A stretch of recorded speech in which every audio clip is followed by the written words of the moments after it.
Happy Saturday. Saturday Sumi. Hello, Bean. Why are you still awake? Bean, it's so late. Bean, it's like 1:15 in the morning. Bean. Bean. Hello. Happy hour past your birthday. Hi, everybody. I am Big Sleepy. I'm Big Sleepy. I tried caffeine to fix the Big Sleepy. I took a shower. Sometimes shower help wake up. Shower only made more Big Sleepy. So, it's fine.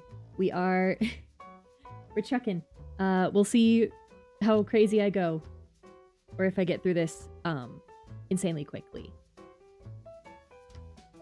But I do have like 50 movies to talk about. Actually, more than 50. You'll see in a minute. If I don't go to sleep, the Bean Day doesn't end. That's true.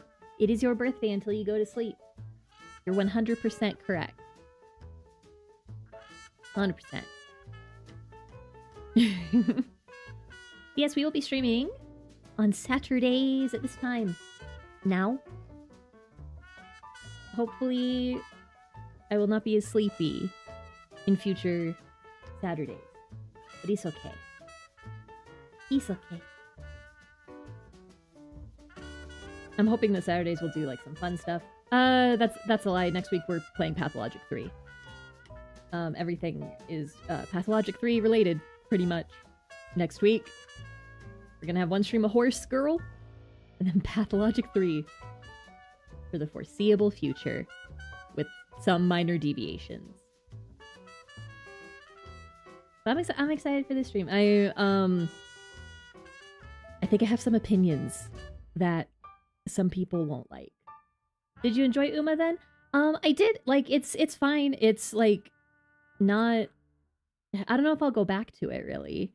The only reason we're getting one more stream is that I didn't finish the career for my girl, and I just feel like that's the best way to end that if I don't return to the game. Yeah, I'm not gonna like install it on my phone.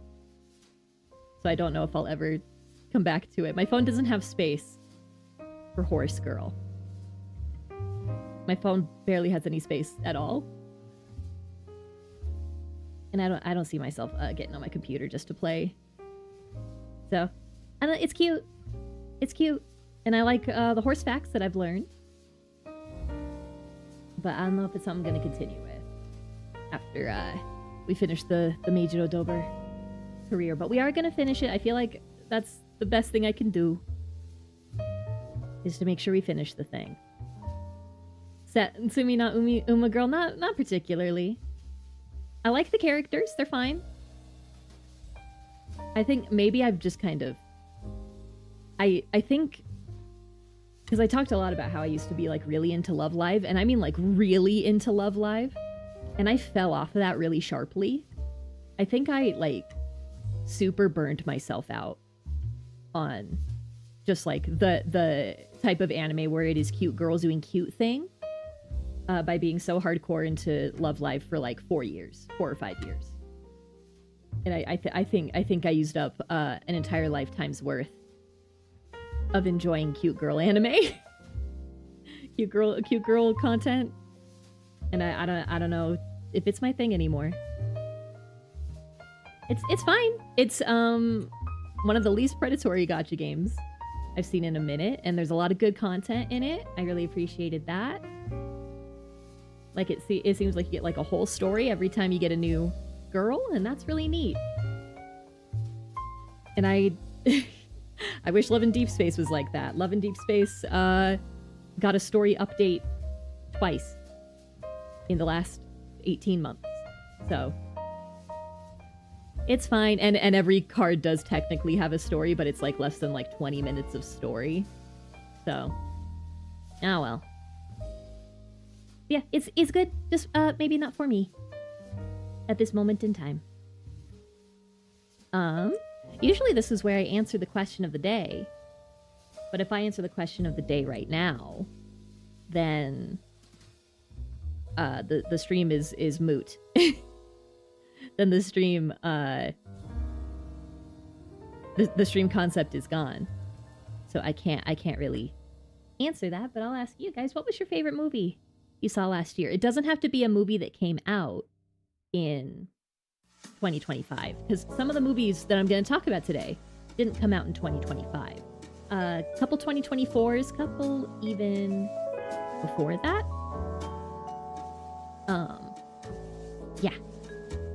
Yeah. I'll talk about it more in just a second.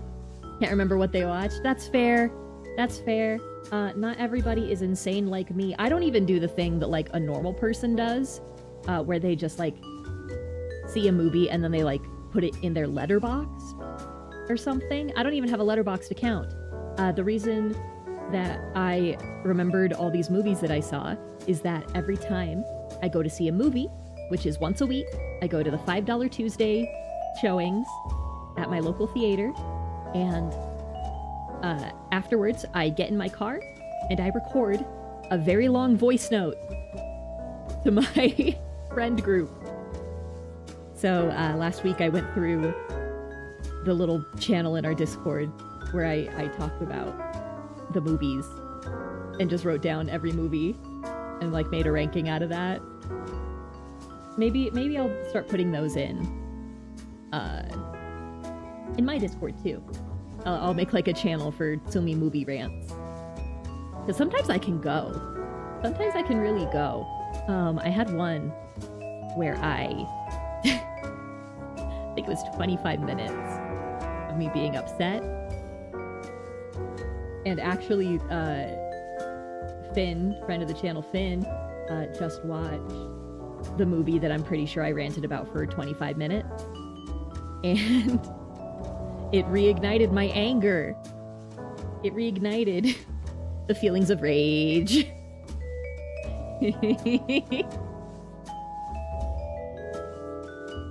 But well, I'll try and not rant about one movie over another for particularly long. I'm hoping to get through this stream before the big sleepy take me. But also maybe doing a big yap will wake me up. Or it'll make me more tired. Who's to say? There's only one way to find out. Let's go ahead. Let me make sure I don't have anything else to talk about. Yeah, we just got one stream. For the rest of the week, we're going to be doing the demo of a game called It Has My Face, which looks like a roguelite horror game. I was invited to check out the demo, so I'm excited for that. And then the schedule for next week will be up on the channel tomorrow for stream. But I basically told you what it is. Thursday's going to be Uma Musume, and then every day for the foreseeable future, unless something changes, it's Pathologic 3. Pathologic 3. It's happening. After all this, I hope it's good. Yeah, imagine all this, and then Pathologic 3 I don't like. That'd be so sad. That'd be so disappointing. But it's fine, it's fine. It's fine.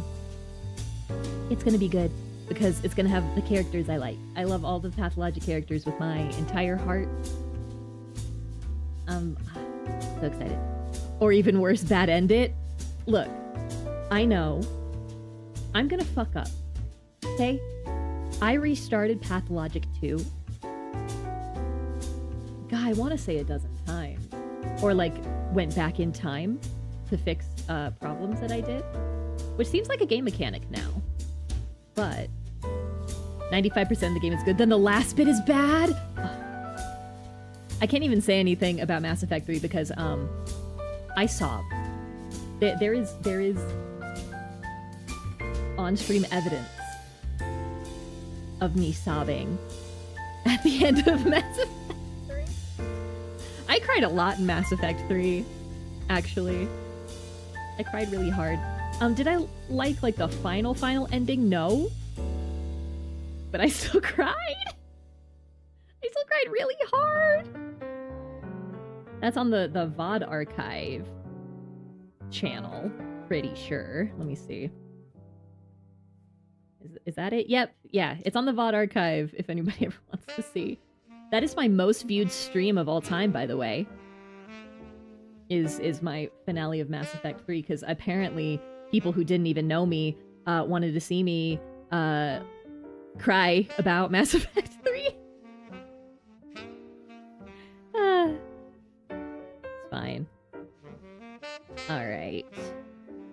Ba-ba-bum, ba-ba-bum.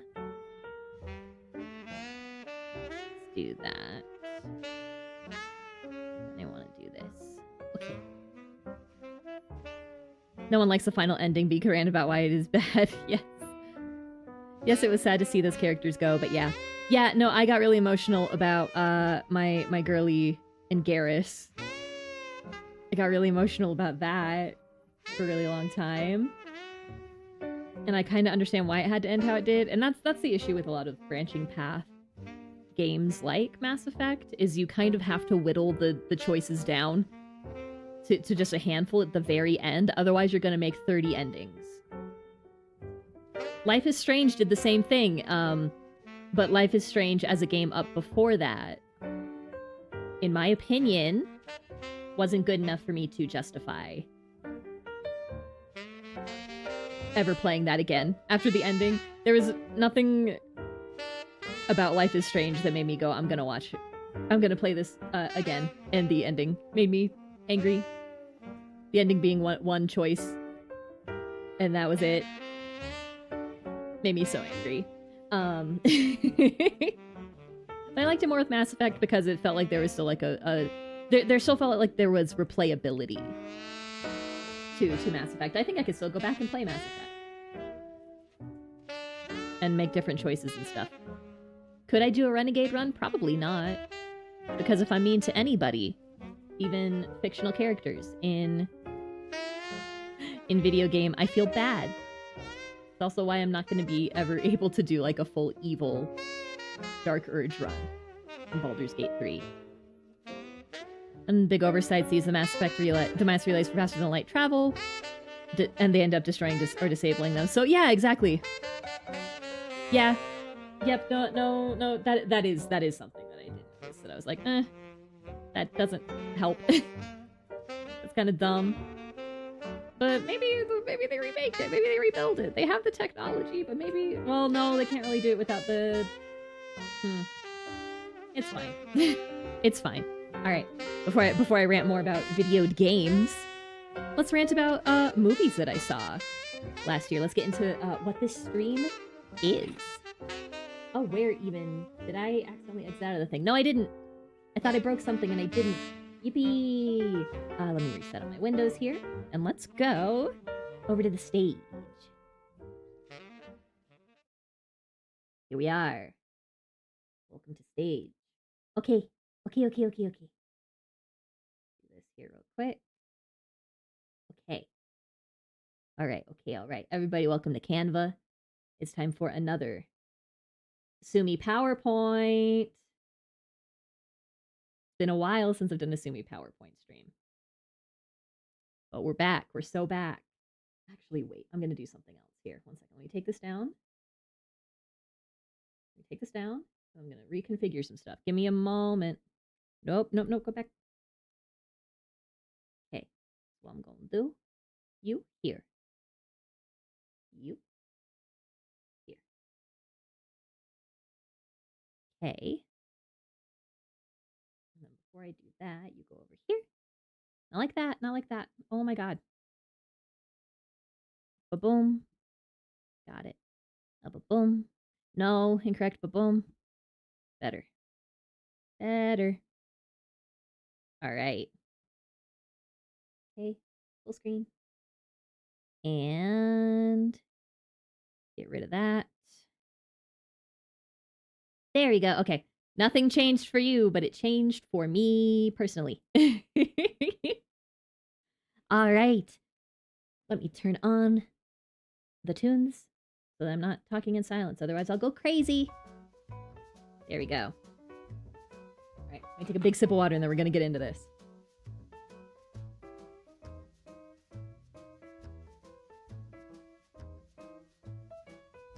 All right. So like I said, I'm ranking all 50 movies that I saw in 2025. That does not mean that these movies were released in 2025. There are some that were 2024, some that were, well, one, I think, that is before that. Yeah, I saw 50. I saw 50 whole movies. This is because I started a new thing this year where every Tuesday I buy a $5 movie ticket and I go to the movie theater that is just up my street and I see a movie. I just see what's available. And sometimes it's good. Actually, honestly, I think more than half of this list I've listed as like a pretty good movie. But we'll get into it here. Also, so this is just going to be mostly like the movie posters while I talk about them. For some reason, some of the movie posters would not upload to Canva in a good resolution, so some of them are a little bit more pixely than others. Don't know why that is. Hello, Corvid! God, I miss $5 movie theater from my town. Yeah, the Cinemarks. All of the Cinemarks in my area do a $5 Tuesday. It's worth looking into. I think a lot of chains still do, especially post-pandemic, do $5 Tuesdays. Also, hi, Corvid! But it's been a really, really good thing for me to do. Gets me out of the house. It means I've seen a lot this year, and I don't think most of them are gonna get Oscar nominations, and I still want to try to watch every Oscar-nominated movie this year, so we'll see what happens. I don't think the... Oh my god, are the nominations out yet? Wait, tangent. 2026 Oscar nominations. I don't think they're out yet. No. End of this month.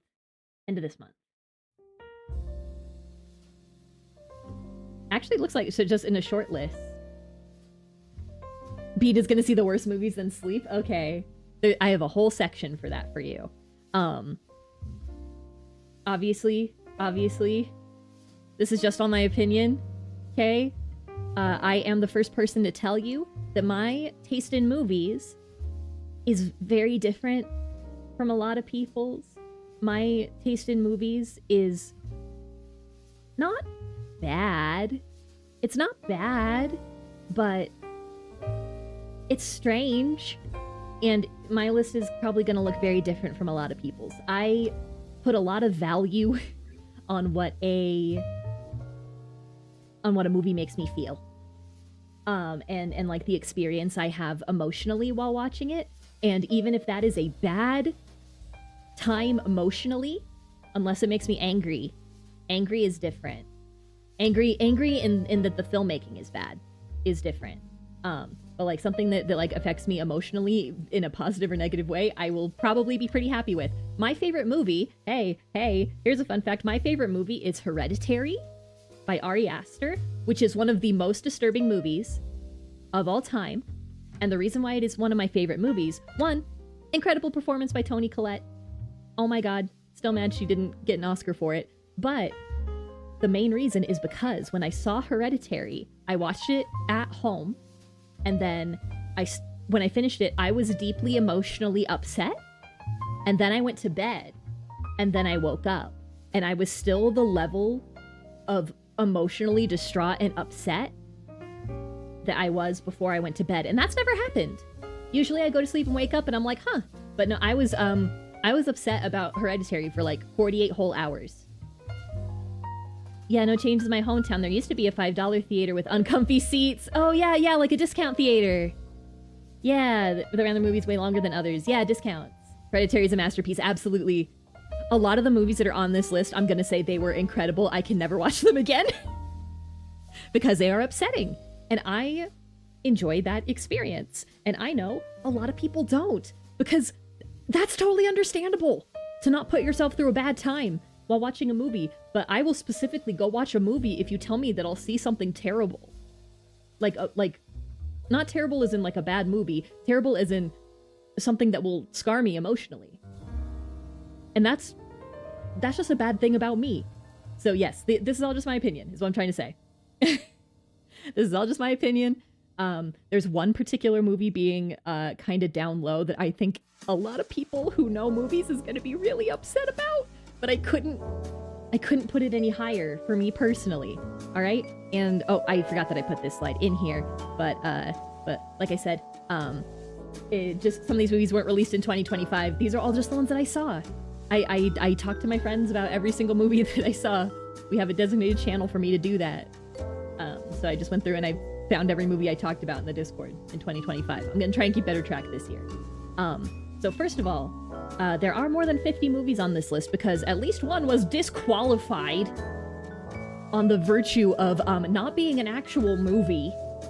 It was a lie that I was sold, that me and my friends went to go see. It was this film by the original director of the kind of prolific OVA called Kite. And the quote-unquote movie was called Virgin Punk Clockwork Girl. Virgin Punk Clockwork Girl is not a movie. At least not in the way that it was advertised. The runtime of the listing online was that this was like an hour and a half. The actual contents of Virgin Punk Clockwork Girl was roughly 35 minutes, and the other 55 minutes was a behind-the-scenes documentary that they filmed about making Virgin Punk Clockwork Girl. That was one of the worst edited documentary behind-the-scenes things I've ever seen. That was absolutely just filled chock-a-block with padding that was obviously meant to be like B-roll while somebody talked, that they realized the movie was not long enough, so they just put the utterly silent B-roll of people like doing work for like 20 whole seconds. It was really bad, and the actual like contents of it, of like the actual animation, weren't fantastic either. They've apparently been working on this for like 10 years, and what they got out of it was the first episode of an anime.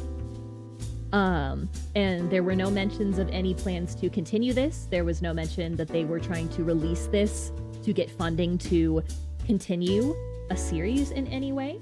And the blonde guy on the end there, the entire movie, people call him out for his proclivity for young women, and he agrees that he has a proclivity for young women and does not receive any comeuppance for having his particular inclinations and doing disgusting things to a very small girl. So we just kind of get introduced to this guy. He does awful things to a small girl, and then the movie's over. So yeah, me and my friends walked out of this one. We realized that we were just... And what sucks is this was a Fathom event, and so Fathom events are never like a discounted rate because they're a limited run.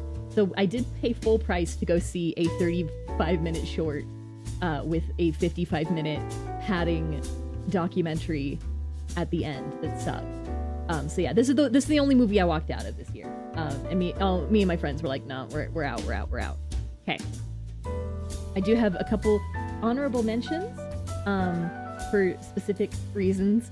One honorable mention, they released a pro shot of the Australia run of Next to Normal on the, I believe it's on PBS's streaming site for free for like a week. It was not there for very, very long, but it was incredible. It was so good.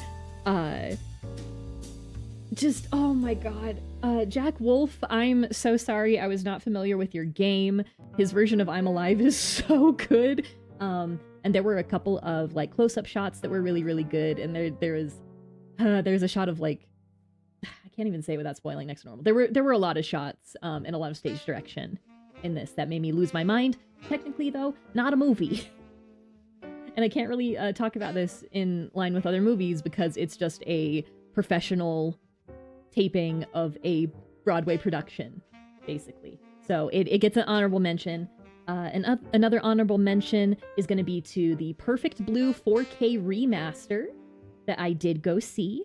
I felt like I couldn't rank this one because I've already seen Perfect Blue many times. So it felt kind of wrong to include a movie that I've already seen in this one. If you want to know where it would go, it's probably like number 8 in this list. If I had to just like slot it in there, it's probably like number 8, number 7. But yeah, Perfect Blue still rips. Perfect Blue's still a good movie. Like, I don't think... Okay, it was never meant to be seen in 4K. I will say that. I totally went just because I wanted to see a Satoshi Kon movie on the big screen, because that's not something that you can do. And since he passed away, that is something that I will never be able to experience as a first-time experience, because now I've seen everything that he's ever done. So I was like, okay, this is like... something I want to do is to see it, like, in a theatrical setting. It was not meant to be seen at that high resolution. You can see a lot of the, like, because it's a traditional animated movie, right? You can see the difference between the background art and where they put the character animation cells. Like, there's a contrast difference that you can see in 4K, but that doesn't take away from the experience for me personally. Perfect Blue is an incredible movie, and I did research after watching it and found out that Satoshi Kon like actually doesn't like horror movies, and just directed this movie because he was offered it and really wanted to direct a movie, and so he said sure, and then he made one of the most terrifying and prolific movies ever. Darren Aronofsky basically owes his entire filmmaking career to Perfect Blue. I feel like Darren Aronofsky, for the first couple years of his directing career, was just trying to make Perfect Blue. He just really wanted to make Perfect Blue, but again, that may or may not be true. It's fine. Hey, those are my honorable mentions. Actual list time. Actual list time.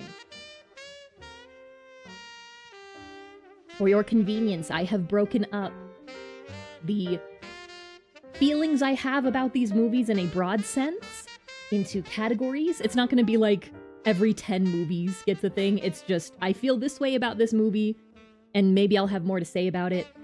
Sometimes inside the category, the order doesn't particularly matter. Sometimes it does.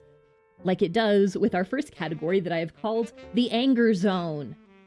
These movies are bad and they make me angry. These movies are bad and they make me angry. They make me so mad. Number 50, the worst movie I saw in 2025. And it isn't even close. Amelia Perez. Amelia Perez is one of the worst movies I've ever seen in my life. Not only is it, like, incredibly offensive to trans people and an entire country and honestly other countries, it is not even a musical. It is a musical in that there is music and people are speaking in something that could be considered a rhythm and cadence that might be singing, but I think the person that wrote the songs in Amelia Perez doesn't understand how songs work. However, the ending of Amelia Perez was so bad and so dumb that it made me laugh so hard that I couldn't breathe. So that's one good thing about Amelia Perez. It is very upsetting that this is what got Zoe Saldana her Oscar, but it is absolutely an apology Oscar. She is the best thing about this movie. But that is, like, being the best thing about being in a car accident.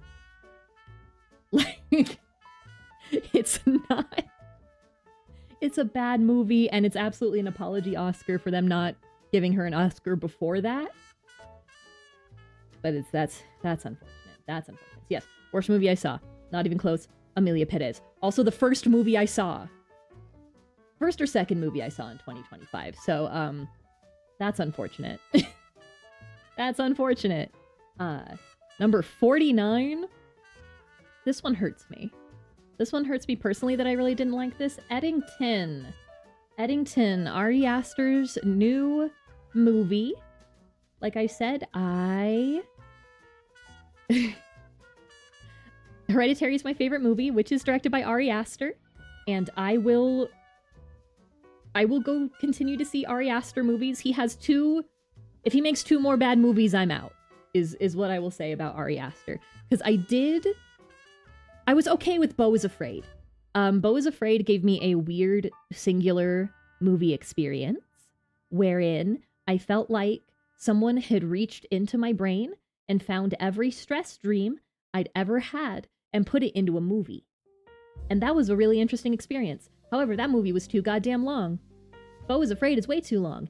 Eddington was a miserable experience, and not in a way that the Ari Aster intended.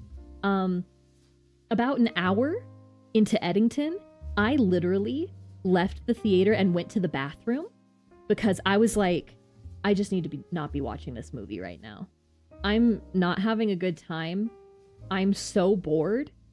I'm so bored. I don't care about any person on screen here. I'm having a really bad time. And when I was in the bathroom, I Googled how long Eddington was. And then I took immediate psychic damage because I found out that the movie is 2.5 hours long. So I wasn't even halfway done, and I was ready to tap out. I stuck it out, and I got all the way to the end because I was really hoping for a buck wild Ari Aster ending where things got really crazy. And I mean, they kind of did, but like not in any way that I cared about. This movie felt incredibly out of touch. Like it was trying to say things about the pandemic and COVID and lockdown and face masks without fully committing to anything and doing a lot of whataboutism. And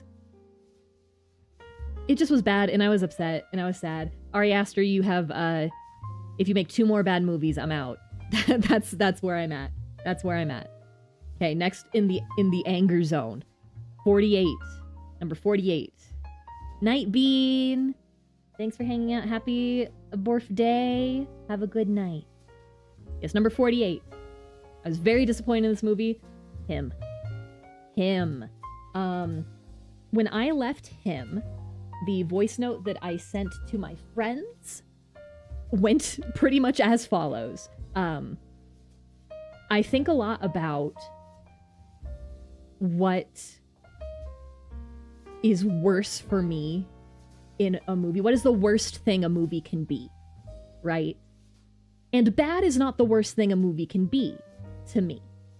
The worst thing a movie can be to me is almost good. A movie that reaches for the apex of being a good movie and misses it in a way that is so easy to see how they could fix.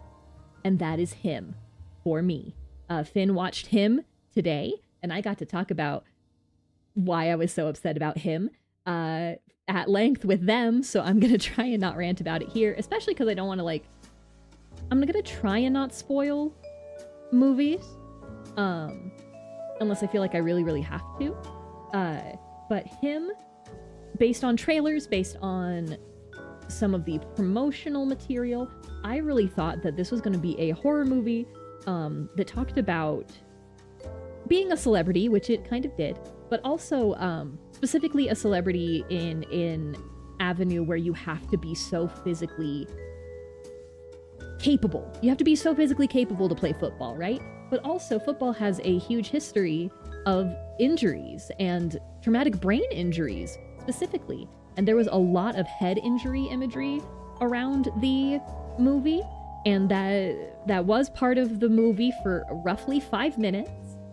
And then the movie didn't really care about TBIs anymore, and then just progressed into a series of scenes that kind of had concepts that I feel like the movie wanted to talk about, but they really didn't say anything. The main character did no reaction to the terrible things that were happening around him, and it felt like his explosion at the end of the movie, where he had a big blow up about everything, made it feel really, really weird because he had no commentary, reaction, or thoughts to anything up until that point. I can see the bones of a good movie inside of him, and I think with a few tweaks it could have worked. And it didn't, and that was really annoying. The one saving grace of him, though, this movie is beautiful. one of the prettiest movies I saw last year. The cinematography was incredible, and the color grade was insane. It's so pretty. What a beautiful film. It sucks that it is actually hard to watch, because like nothing happens. Really nothing happens the whole time. It's really disappointing. They had a lot of potential things to speak about here, and then they didn't. It's okay. Oh well, what can you do? What can you do? All right, number 47 is gonna be a movie that I'm pretty sure nobody saw. I saw this because the Dead Meat podcast talked about it for a little bit, and I tend to share their opinions on horror movies, so they said they liked it, so I watched it. It ended up not vibing with me. It is a Tubi movie. You can watch this for free on Tubi right now if you would like, called Match. It's very much, obviously, a low-budget film, and I will never ding a movie for looking low-budget, unless it did have, like, a high budget, but this one obviously didn't. It was made with some duct tape and string, and a lot of the money went into the makeup design for the monster of this movie, which did look fantastic. The quote-unquote monster's name is Henry, and I thought Henry looked really, really good. The rest of this movie just did not work for me personally. It felt like it wanted to be camp at times, but there were parts where it was a little bit too serious to fully get into camp. A lot of the writing really fell flat for me, and also there's just the mother character in Match is the best part of this movie. She's having an absolute blast. She is chewing the absolute hell out of the scenery. I think she's having a grand old time. Everybody else ain't really in as much as she is, and it makes it hard to watch. This movie is also very gross, and grossness is not a thing that will immediately disqualify a movie for me. But when all the movie has is one good acting performance and some grossness, but it's grossness that I've seen in other movies done better, I was just bored. I was just bored for most of this, which is crazy to say considering some of the very grotesque imagery that's in a lot of this. If I had to give like warnings, there is, if you have certain male anatomy, there's some male anatomy trauma in a scene. It was crazy. Removal of nails, toenails specifically, happens at one point. Couple other just like bodily harms, but I'm like, I've seen this kind of stuff before in better movies.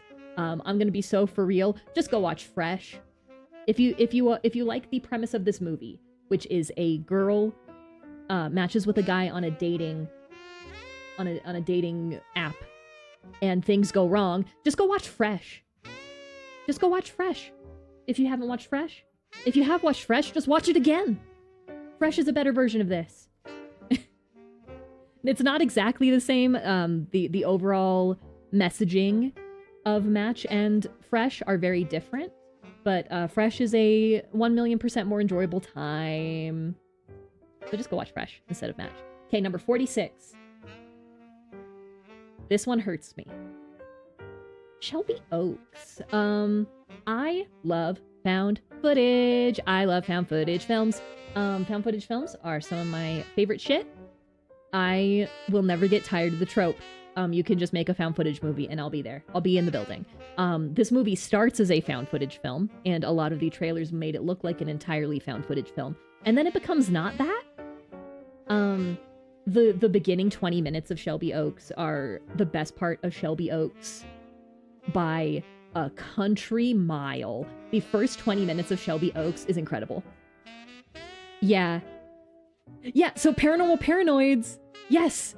I can't believe they actually... So Paranormal Paranoids is the YouTube channel that is featured in Shelby Oaks, and it's the story of what happened to them, and I think it's so cool that they made the actual YouTube channel. I think that's awesome.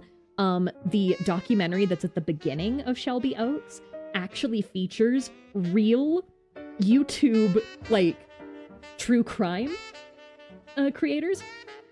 Features from Nexpo, from Nightmind, from Rainbot. I thought that was so cool, especially because this is directed by Chris Stuckman, who is a longtime YouTube movie reviewer. Yeah, it's so cool that they had that in there.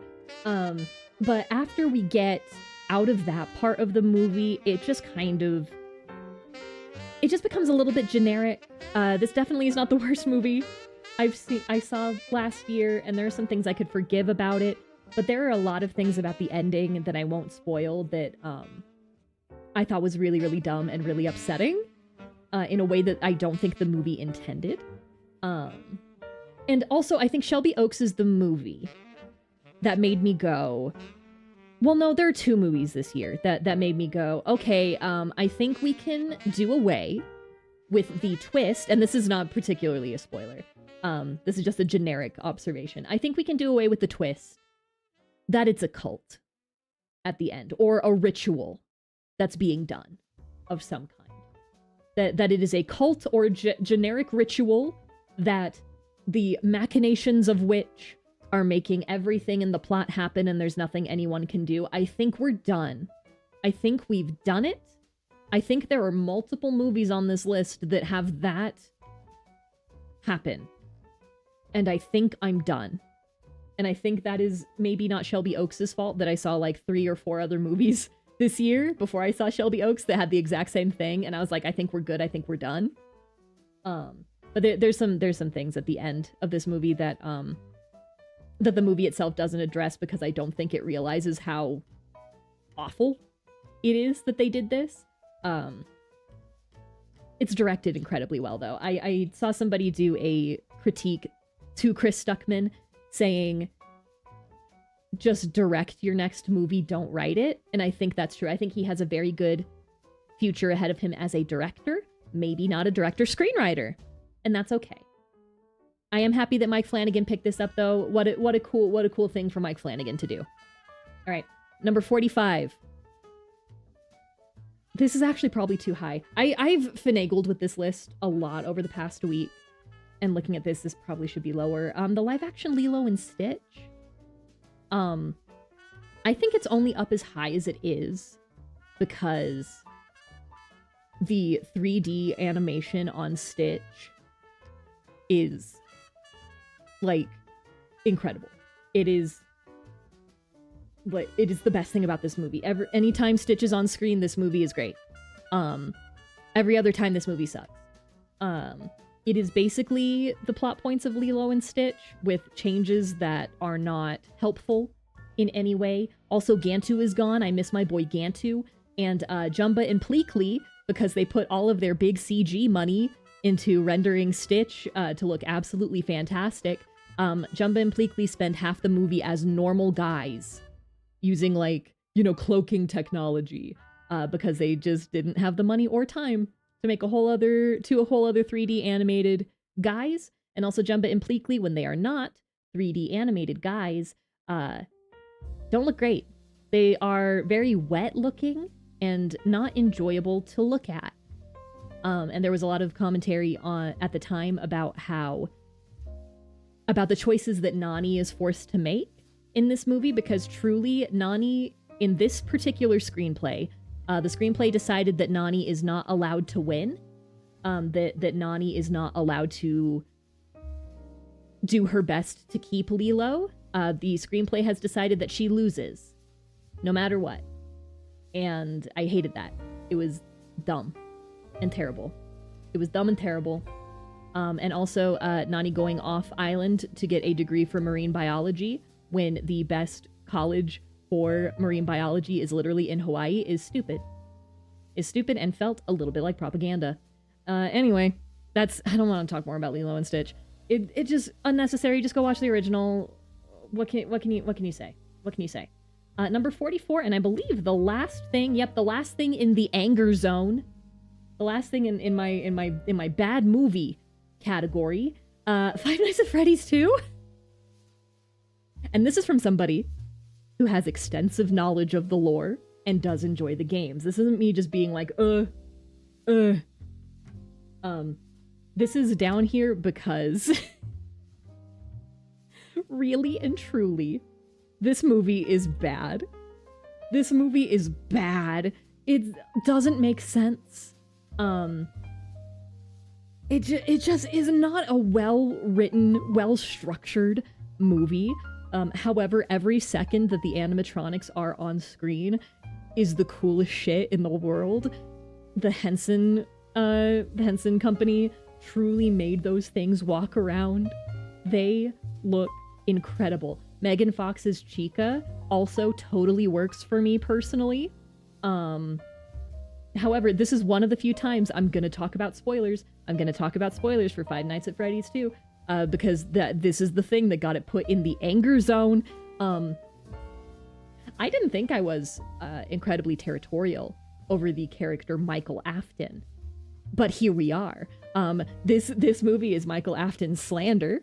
I don't know why it made... Well, no, I know why it made me so angry, because Michael Afton is the closest thing that this series has to a good guy, and they decided to make him what they made him, which I won't spoil, but they better reveal that there's Ennard in that boy. That boy better be an animatronic in a meat suit. I tell you what, because his behavior... I'm mad. I'm mad about it. Also, the puppet is the coolest thing that they've ever made.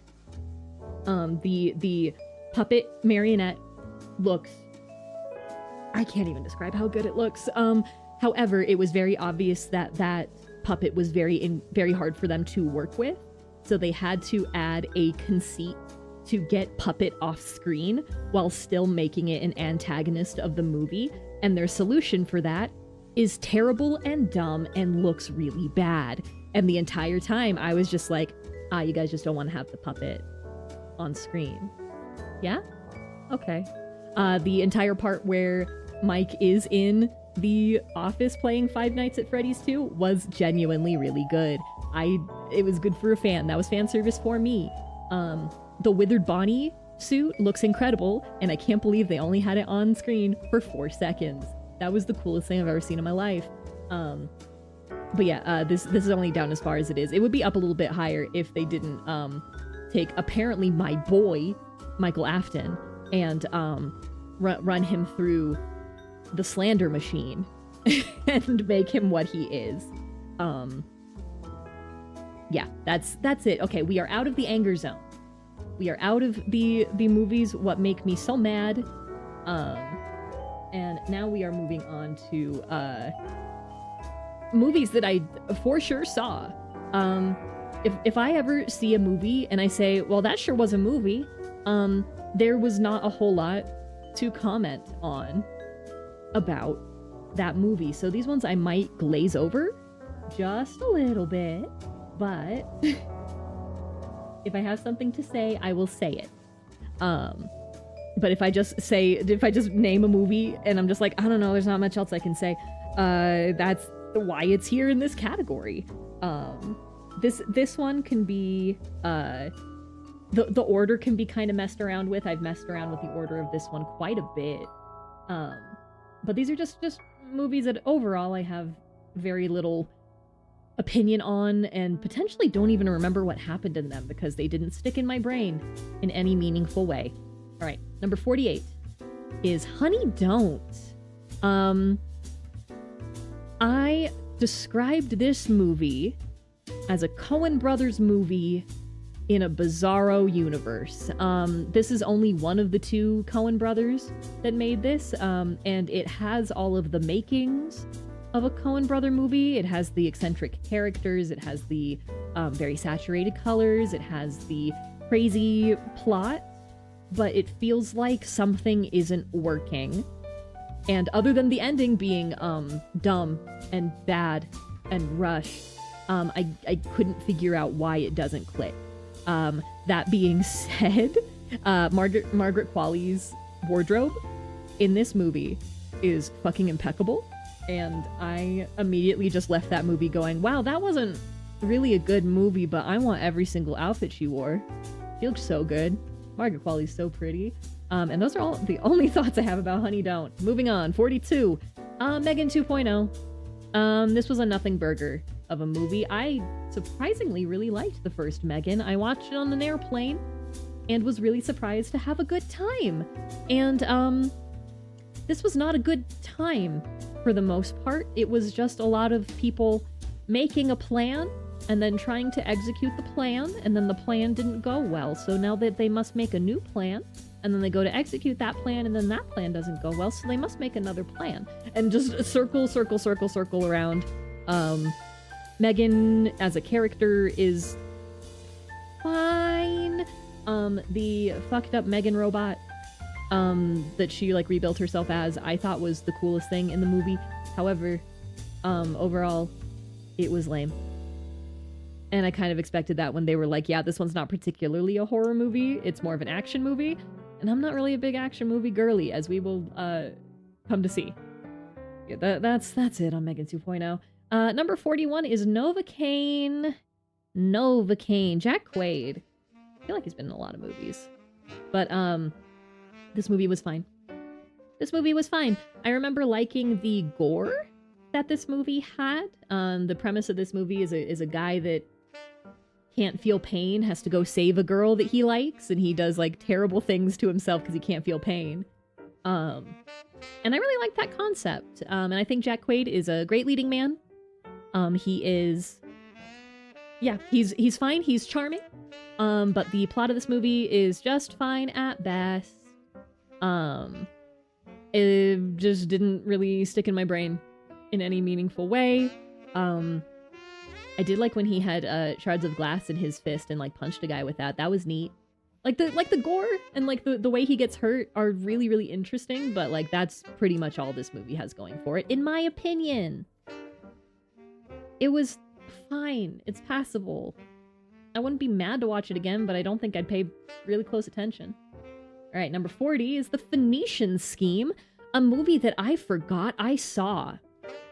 I left this movie off this list until a couple of days ago because I forgot I saw The Phoenician Scheme. This isn't me just, like, not liking Wes Anderson movies. I like Wes Anderson movies. I find them to be very charming. The filmmaking tickles my brain in a way that I like. I think his movies look fantastic. But something about The Phoenician Scheme just didn't jive with me. I think maybe... So, obviously in a lot of Wes Anderson movies, it is a lot of just characters talking, but I think everybody was talking maybe a little too fast for me personally, and I kind of lost what we were doing and why we were doing it in the movie multiple times. There's a lot of things that I do enjoy in the movie, but overall it was just a movie I saw, and I was also just kind of bored through parts of it. I just wanted to watch Grand Budapest Hotel again. I'm gonna be so for real. That's it. Yeah. Number 39 is Freaky Tales, which I'm pretty sure, like, nobody saw. It's like a 1980s themed anthology film that made me think of the old anthology film Tales from the Hood. It seems like it took a lot of inspiration from Tales from the Hood. And most of the stories were fine.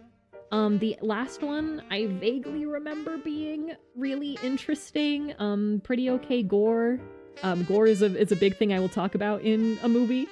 But it was fine. It wasn't bad. It wasn't good. It was a movie that I saw. It was charming. A lot of the younger actors were charming. Pedro Pascal is here, but only for a second, so it didn't really matter to me personally. And I couldn't tell you anything else about this movie. Oh, Tom Hanks had a really funny cameo. That's it. That's all I got for Freaky Tales. Next up, Roofman. Roofman I didn't even fully intend to see. I saw Roofman because my movie theater sometimes does a thing where they will do, like, a secret movie where you can pay $5 to go and to just go see a movie, and they don't tell you what it is.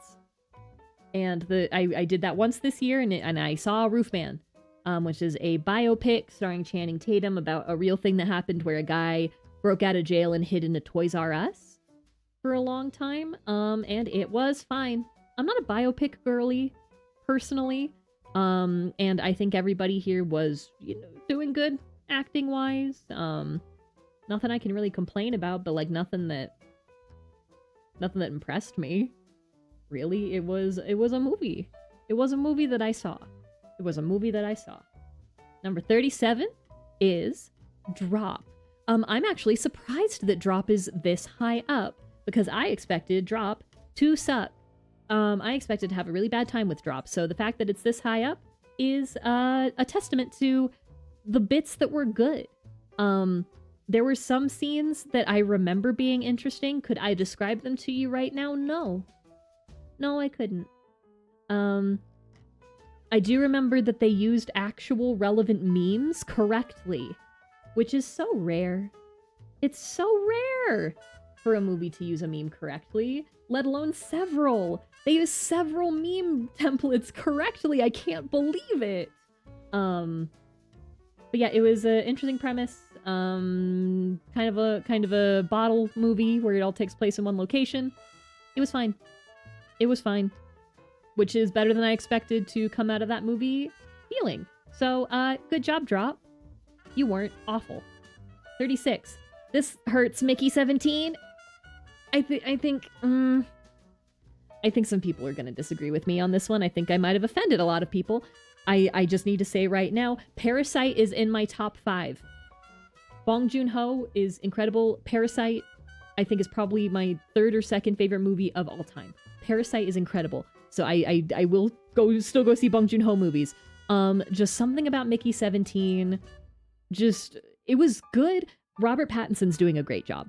Robert Pattinson is such a good actor. It's crazy. But everything else about this movie feels a little bit heavy-handed. It lacks a lot of the subtlety that a lot of other Bong Joon-ho movies have. Not that Parasite was incredibly subtle, right? But there was a lot of undertones in Parasite that you kind of pick up through thinking about it and engaging with it. Mickey 17 was very, like, in your face in a way that I was like, okay, I feel like people didn't get what he was going for.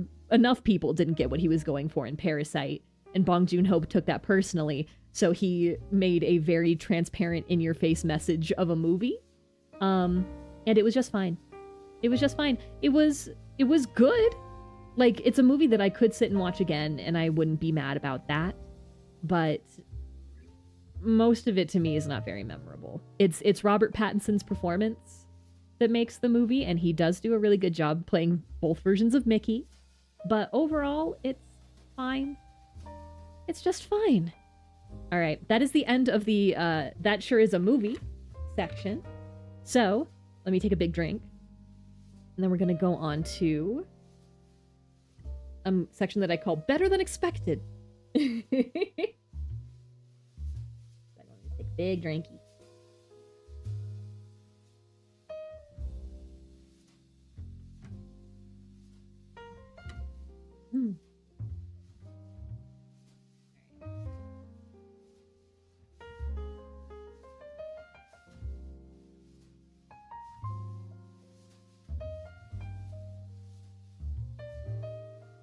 And then once we do this section, I think I'm going to take a break, just like a quick break. Then we'll be like halfway through. That feels fair. So in the Better Than Expected category, it's what it says on the tin. I went in expecting not much and got more than I bargained for.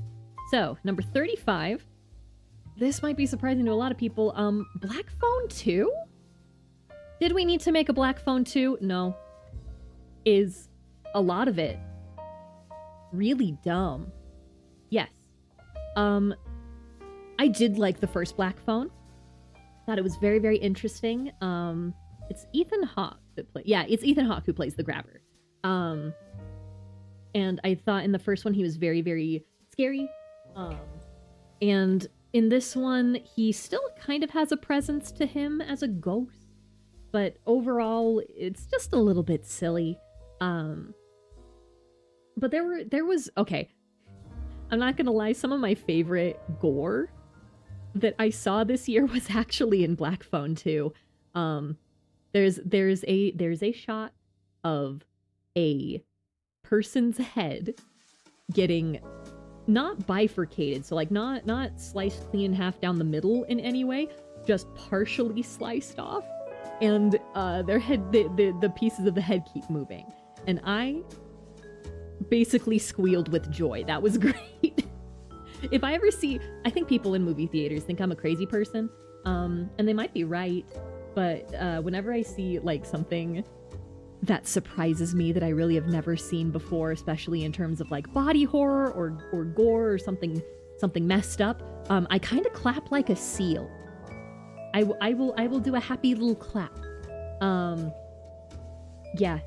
Also, another problem with this movie, the main actress that plays the sister, who was genuinely fantastic in the first one.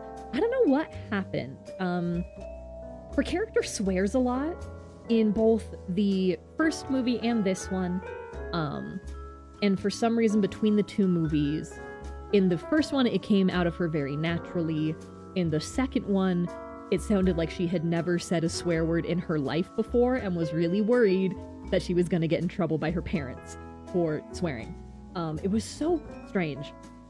And the entire beginning part of this was really, really slow. This was also the worst theatrical experience I had all year because there were three groups of teenage boys who for the first half of this movie would not shut the hell up.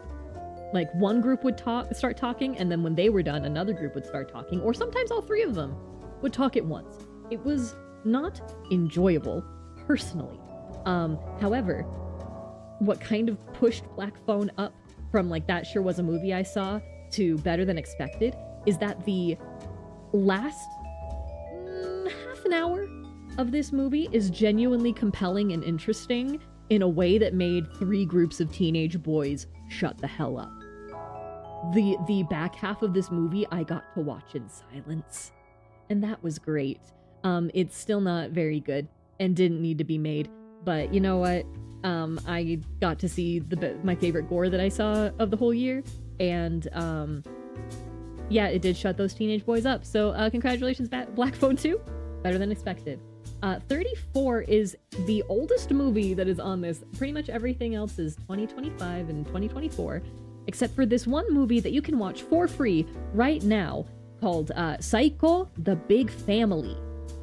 Psycho is a fake documentary. It is in English for the most part. You can go watch it now on YouTube for free, where it is a BBC-style documentary team that goes to a large Japanese family and kind of films their way of life. The thing that is interesting about Psycho is that there is a background story happening that is really, really hard to catch on to because the documentary crew doesn't catch on to the background story of this family. And it's a little bit apparent as you get to the end, but the cool thing about Psycho is looking into the things that you missed afterwards. Yeah, Rainbot did do a video about Psycho, and I was recommended to watch it by my friend Cerise. And watching through it, I caught a couple of things, because when I'm watching a movie, I look all over the frame a lot, and there are a lot of hidden things in the frames in Psycho that were very, very interesting. And when I finished it, part of the fun was to just kind of research what wasn't the overt story. Excuse me. Hey, apparently I need more water.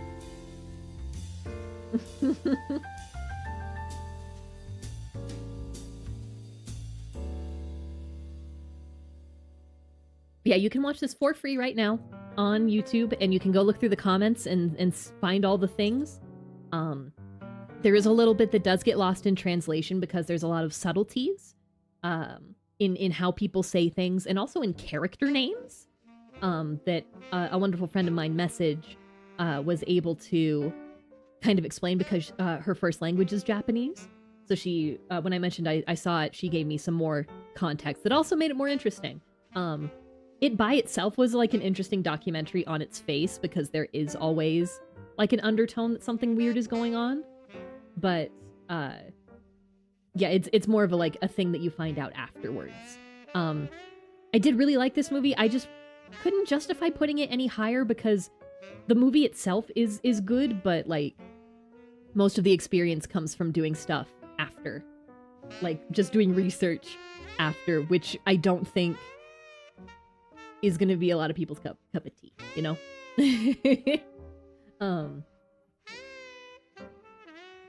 Yeah. Like, go watch it for free on YouTube right now. There's a prequel movie. It's not good. Don't worry about it. 33. Number 33. Definitely better than I expected. Death of a Unicorn. I just had a fun time with Death of a Unicorn. If your favorite kill in Cabin in the Woods is the unicorn that stabs a guy through his torso with his horn, like it is mine, then this is the movie for you. This is a monster movie. A true blue monster film where the monster is a unicorn. What else do you want? I just had a fun time. It's not great. The characters are flat as paper. Jenna Ortega is absolutely like phoning it in for a lot of this, but it's people being killed by angry unicorns. I'm good. I'm happy to be here. I had a wonderful time. A lot of the kills were CG. That does lose points with me personally. However, it's unicorns killing people. Like, what do you want? When I left the theater on this one, I heard a girl say to her group, "Oh, that was so gross." And hell yeah, it was, buddy. There were parts of this movie that were like really grotesque. And it was unicorns. It was great. I just had fun. But I couldn't justify putting this any higher because the fun is all that it was. All that it was fun. Not a whole lot left to it. All right. Yeah, I'm gonna try and like drink water between movies so I don't keep coughing. Okay, number 32. The remake of The Toxic Avenger. I did not think that a Trauma movie would get up this high. For people who don't know, Trauma is a movie-making company that has existed for a very long time, I think since the 70s, and all they do is make bad horror movies. But their most famous movie, by far, is Toxic Avenger. And Toxic Avenger is bad. The Toxic Avenger remake is actually kind of good. I was surprised. The prosthetic for Toxie, the Toxic Avenger, is incredible. It is. Oh my god. Holy shit. It looks so good. Also incredible shout outs. So Peter Dinklage plays the character before he becomes the Toxic Avenger. But inside the suit, there is a different performer. What is her name? I need to find her name.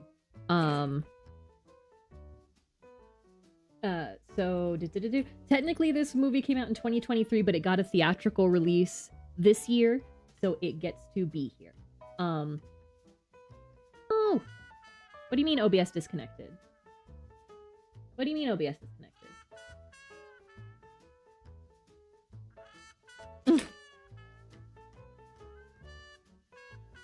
Hello? Okay. Sorry. OBS disconnected. Okay, we're good. I don't know what that was about. Hello, Ricardo. Welcome. I'm doing good. I'm talking about my favorite movies from this year. Well, welcome to a weird part because I'm talking about Toxic Avenger. But yeah, Toxic Avenger is a weird movie, but I expected weird. It's funnier than I expected. The jokes were definitely better. 1,000,000% better than the first one. It's actually made well. There's actual money in a trauma movie, so it's like competently made. Kevin Bacon and Elijah Wood are here. Elijah Wood is chewing the scenery like nobody's business.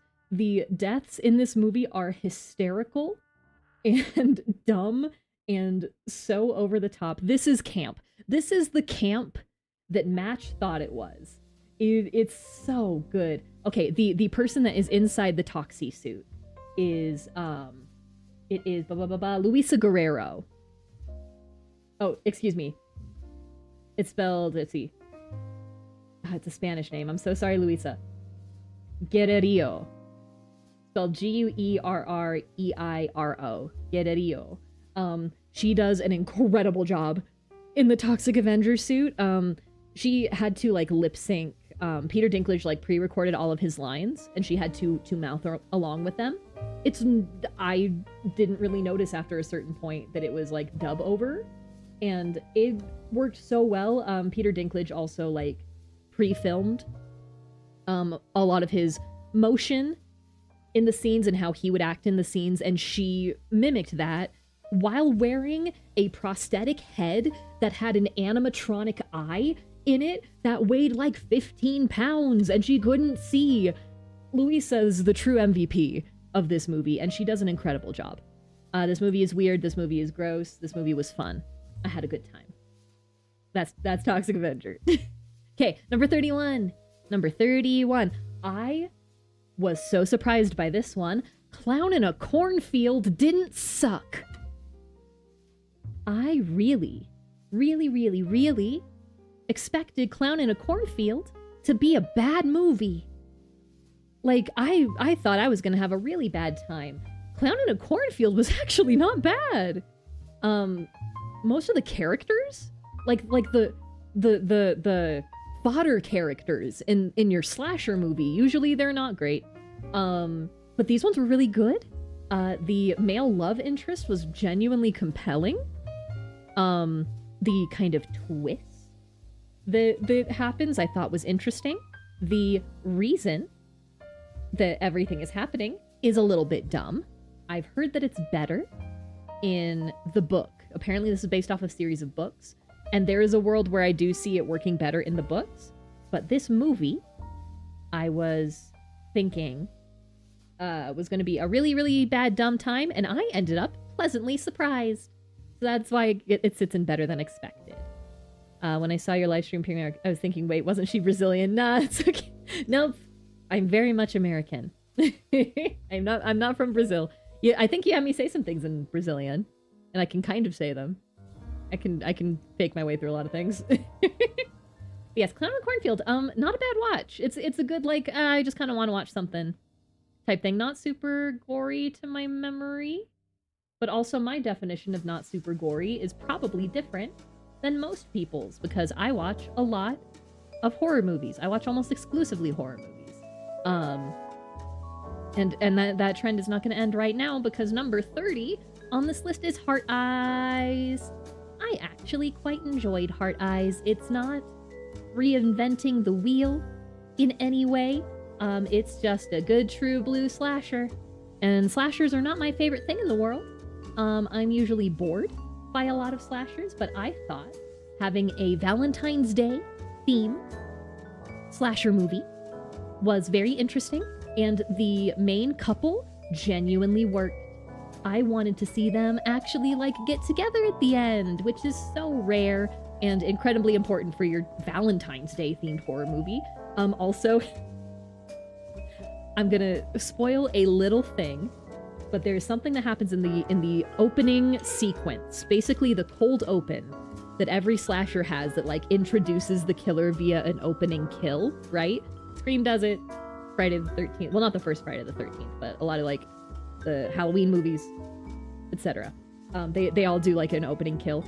There's the two opening kills in Heart. Actually, you know what? A lot of the kills in Heart Eyes are inventive and interesting, and I think that's why I kind of remember it so fondly, because there are only so many ways people can die in a slasher movie, right? But this one gets crazy. Drew Barrymore in Scream, you'll always be an icon to me. Truly, I love the opening scene in Scream so much. But in Heart Eyes, in the cold open, there was one detail that just got me really good, and it stuck in my brain, and I really enjoyed it.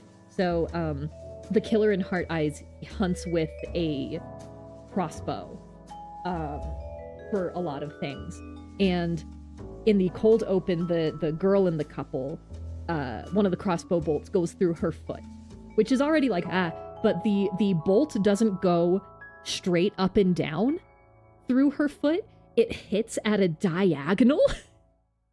So she can't fully put her foot down in any way. She kind of has to like step on the tips of her toes because the crossbow bolt is through her foot at a diagonal.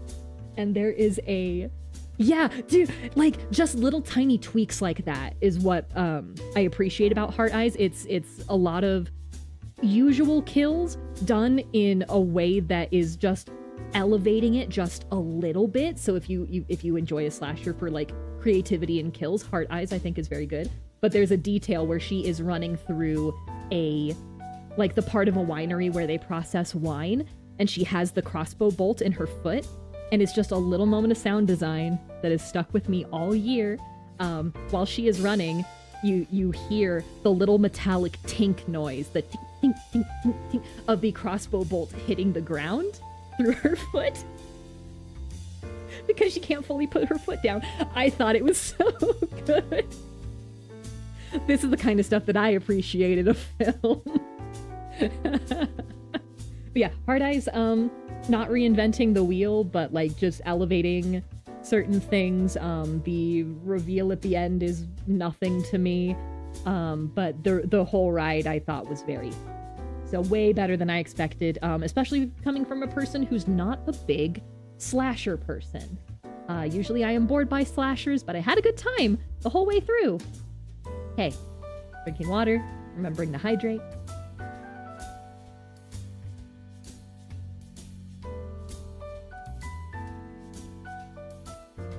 Okay, number 29. I was very impressed by this movie. Good boy. And let me tell you, that boy, good boy. This is a horror movie told from the perspective of a dog. Good boy is good boy. Again, not a movie that reinvents the wheel. It is the titular good boy and his owner moving into a haunted house. And I thought that it was just very creative. I don't know if a lot of my fondness for this comes from the fact that at the end of the movie, they included a little behind the scenes of how they made this movie, because it took them several years to make this movie, because this is the director's dog. And they just directed him for a little bit at a time, up until he, got tired, and then they would, stop. And it took them a really long time to film this movie. The dog is never CG. It is 100% of the time a dog. I really thought a lot of this movie was going to be through, like, literally, like, POV, you are a dog. Like, just filmed through the eyes of a dog, because that's an easier situation, right? It's way easier to just put a GoPro close to the ground and act like you're a dog. But genuinely, 95% of the shots, the dog is in the shot. It's really good. And a lot of the shots are, I remember them being very compelling. And I really do look at cinematography and editing. And I thought a lot of the shots that they got were very interesting. Especially when, most of your movie is a dog actor. Let me get you the name of the good boy. He's a beautiful dog. He is the cutest boy in the world. His name is Indy. I-N-D-Y, Indy. Certified. Good boy. Yeah, they get like emotion out of this dog somehow, but the behind the scenes emphasize that he was never in any distress or danger. It was just them using editing techniques to make it look like he was feeling a certain way. Yeah, it was cute. I had a good time.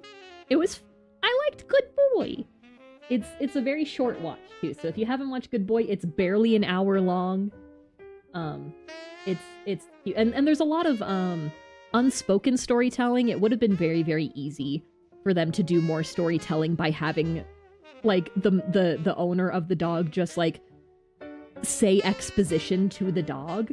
But pretty much everything that you can infer from this movie is just stuff that is being said while the dog is in the room, so just we as observers of the dog get that information, right? There's not an exposition dump where somebody sits down and talks to the dog about the haunting in this house. It was good. I really liked Good Boy. It was a good time. Number 28.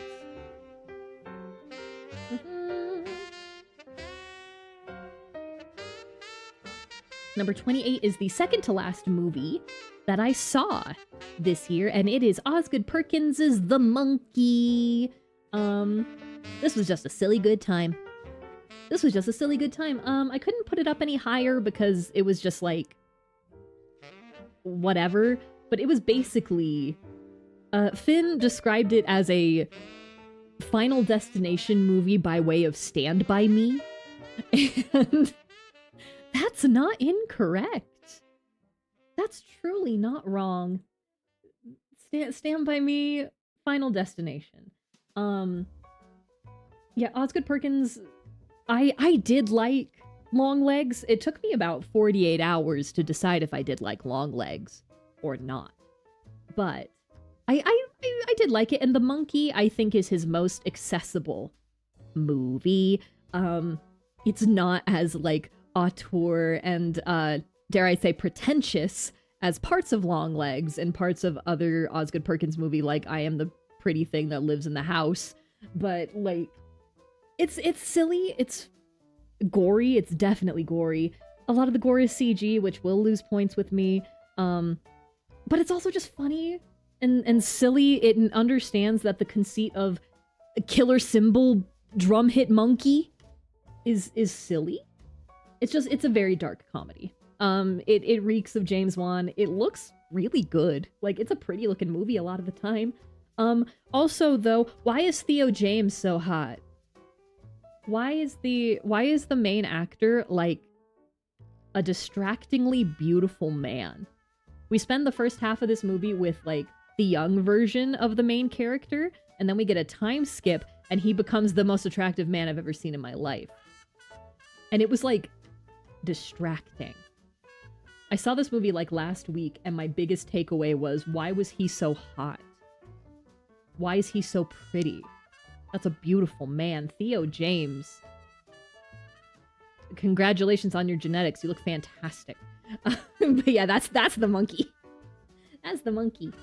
So we are out of the better than expected category, and we are about halfway through the list. So I'm gonna take a quick 5-minute break. You guys are also about to get ads here in a little bit. So I'm just gonna take 5 minutes to go stretch my legs, refill my water. I recommend that you guys do the same. Yeah, I'll see you guys back here in 5, and we will get into our top 3 categories and my top 27, I guess, movies? Yeah, see y'all in 5. I thought I was hitting the button to come back, and it... I was wrong. I was wrong. Alright. Welcome back. I hope everybody had a good break. I hope you have snacks. Maybe popcorn. Movie related.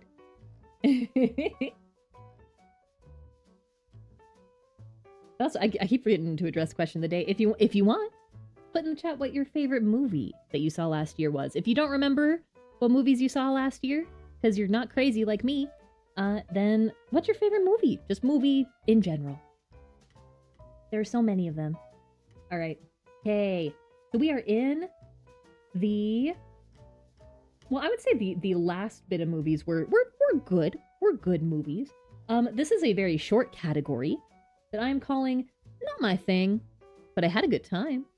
These are movies that I could see other people liking more than I liked them.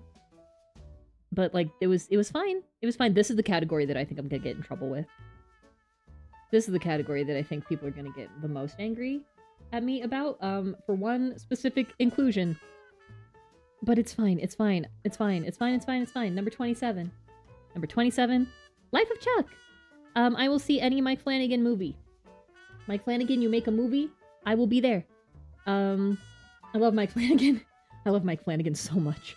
Life of Chuck I thought was sweet. Please don't talk to me about Tom Hiddleston. Please. I can be normal about Tom Hiddleston, okay? Just because he plays Loki, that doesn't mean I can't be normal about him. The only time I can't be normal about him when he's not playing Loki is in Crimson Peak. But for the rest of the time, I'm normal about Tom Hiddleston, and I thought he was very cute in this. But overall, this movie was just okay. To me, personally. This actually probably should be down a little bit.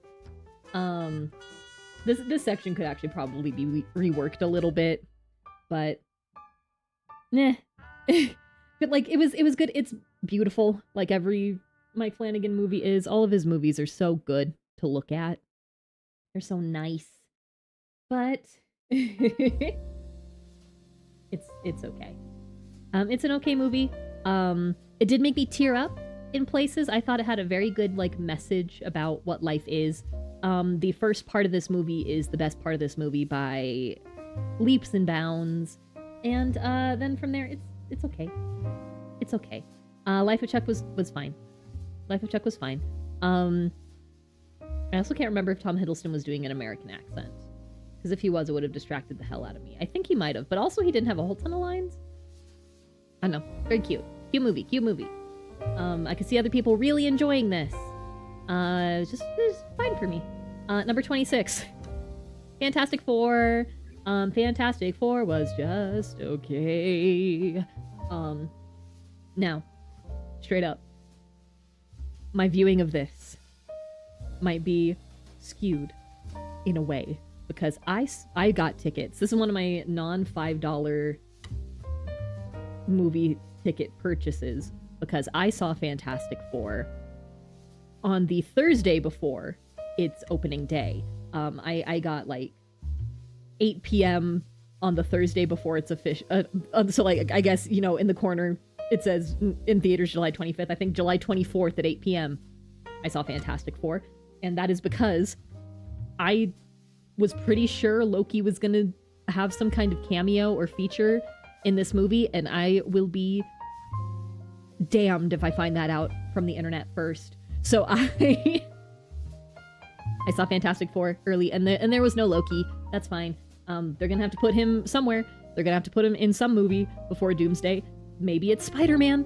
But they need to establish where Loki is right now for people who didn't watch the TV show. They really need to do that before Doomsday comes out, because he's apparently very important. Yeah. Also, Russo brothers. Russo brothers? You have one more Doomsday trailer coming out before Avatar Fire and Ash, which means you have one more chance to make it a Loki trailer, a Loki-themed trailer, or I start taking hostages. Okay? You have 5 days before that comes out, so if you didn't make it Loki before then, you have 5 days to fix that. Thank you. The X-Men trailer looks neat, though. Good job, guys. But yeah, Fantastic Four was fine. I don't know if I buy Pedro Pascal as Reed Richards. Papa Hanaki said something similar, where he's like, I just don't know if I buy it, and I don't know if I do either. Pedro Pascal doesn't really read as a super duper smart book boy. I think Pedro Pascal is the best when he's like an everyman, and Reed Richards is not an everyman. Joseph Quinn as Johnny was great. Their version of Sue Storm is really good. I really like a lot of things. They didn't make Galactus large enough in the back half of the movie, which is kind of weird because it's Galactus. He needs to be galaxy size. They made him smaller. Yeah, it was just fine. It truly was a Marvel movie. A better Marvel movie than previous ones that I've seen. But it was fine. I'm sure there were a lot of people that did enjoy this, though. Their version of the Silver Surfer was also kind of cool. There was a lot of CG that was so bad, though. That baby looked bad. There was a really bad Johnny shot that went on for like 15 seconds. That was rough. Yeah, it was fine. It was fine. It was fine. Number 25. The Surfer with Nicolas Cage. The Surfer is a type of movie that I just describe as the main character has a bad time. It's just a movie where just Everything is bad. Everything is bad. Everything is so bad. Makes me think of the movie All My Friends Hate Me. It is a type of movie that I enjoy, even though the entire time it just makes me stressed because everything that can go wrong will go wrong in these types of movies. And this movie is a movie about Nicolas Cage trying to reclaim his youth in a way by buying his old childhood home in Australia and inserting himself as part of the beach culture that he used to be a part of with his father.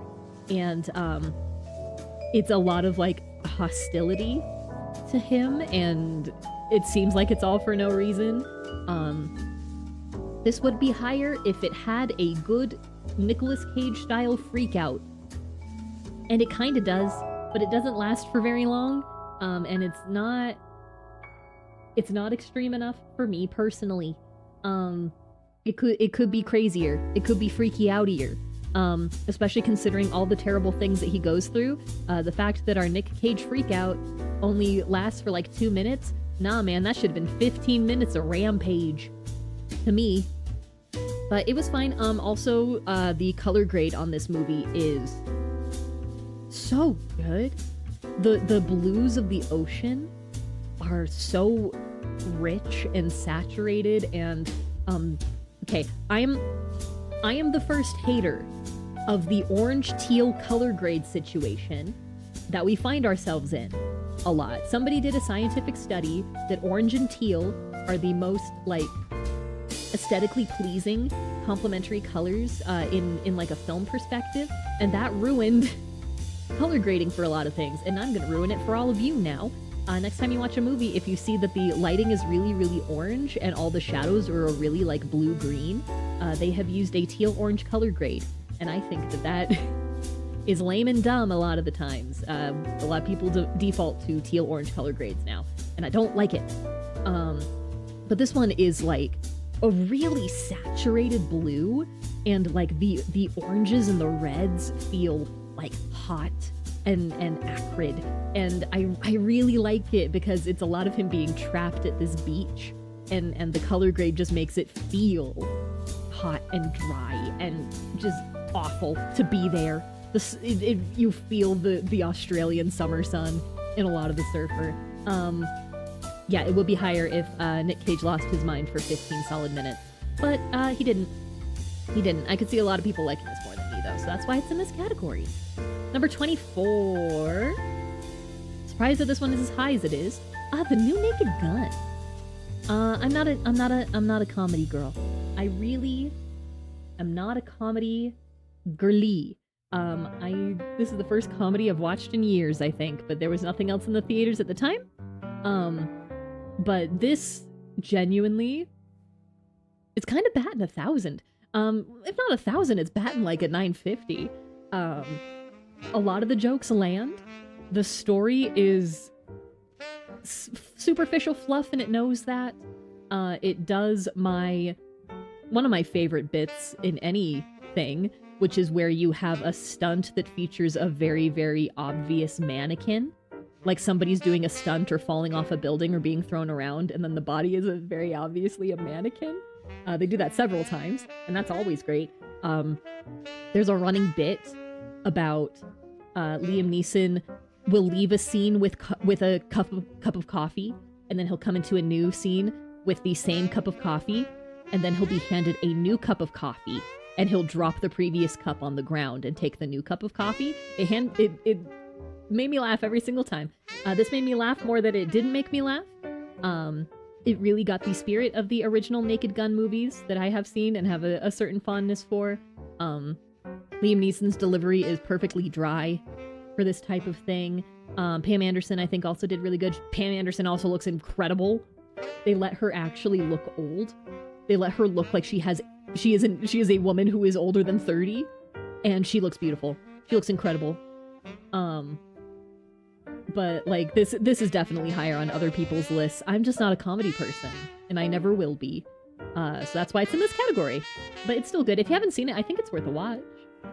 If you want something silly. New Naked Gun. Pretty darn good. Alright, number 23. The Long Walk. I think just the day I saw The Long Walk, I just wasn't in the mood to watch a movie like The Long Walk, you know? But it was the movie that I was seeing. The acting in this movie is incredible. I need to immediately look up the two main actors in this movie because, oh my god. Oh yeah, it is Philip Seymour Hoffman's son, isn't it? Cooper Hoffman. He's fantastic, but the true standout is David it's Johnson, spelled Jonsson, as McVrees, number 23. Oh my god. I'm really hoping this kid gets in more stuff. He is amazing in this movie. And I feel like this movie hits a lot with people who are not me. There is a world where I see The Long Walk being somebody's favorite movie this year. I really just think I wasn't in the mood for it the day that I saw it, and it just kind of painted my perception of it. I do think it is properly grim. It's a grim movie. It's properly grim for the subject matter. It's a sad movie. But and they managed to make, you know, literally almost 2 hours of teenage boys walking a compelling movie. But it is a rough watch in a lot of ways.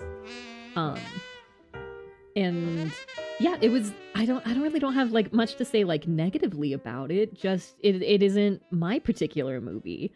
I think maybe if I revisit this movie with a different mindset, I will like it more. But just the day I was there, like, I liked it, but it just wasn't like, it wasn't hitting right with me. And I will be the first to acknowledge that sometimes just the mood you take into a movie will affect your perception of it. And just, yeah, my perception of The Long Walk, I think, would have been better on a different day. So that's why it's here. Number 22. This is the one I think I'm gonna get in trouble for. This is gonna be the one that everybody gets mad at me for, because not only because it's only number 22 on this list, but also because there are other worse movies in front of this one. This movie's getting an Oscar nomination this year. There's no way this movie is not getting an Oscar nomination this year. It wasn't a movie for me. I did like it. There were parts of it that I enjoyed. But just, yeah, it just didn't hit right for me. And please don't be mad at me for the movies that I put above one battle after another. I'm so sorry.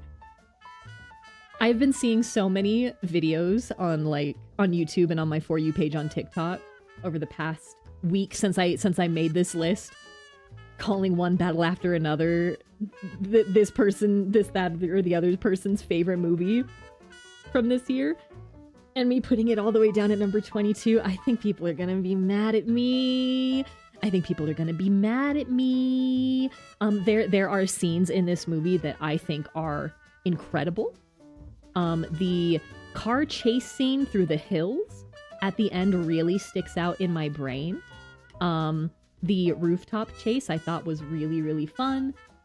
Obviously, Leonardo DiCaprio is good. He's a good actor.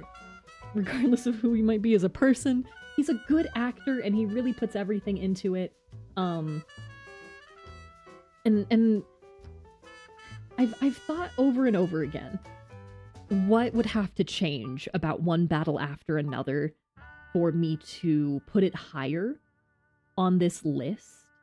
And I think it is a fundamental change to what the movie is that is not tenable or fair for me to request of it. Because when I see movies, I also try to kind of meet them where they're at when I am judging them.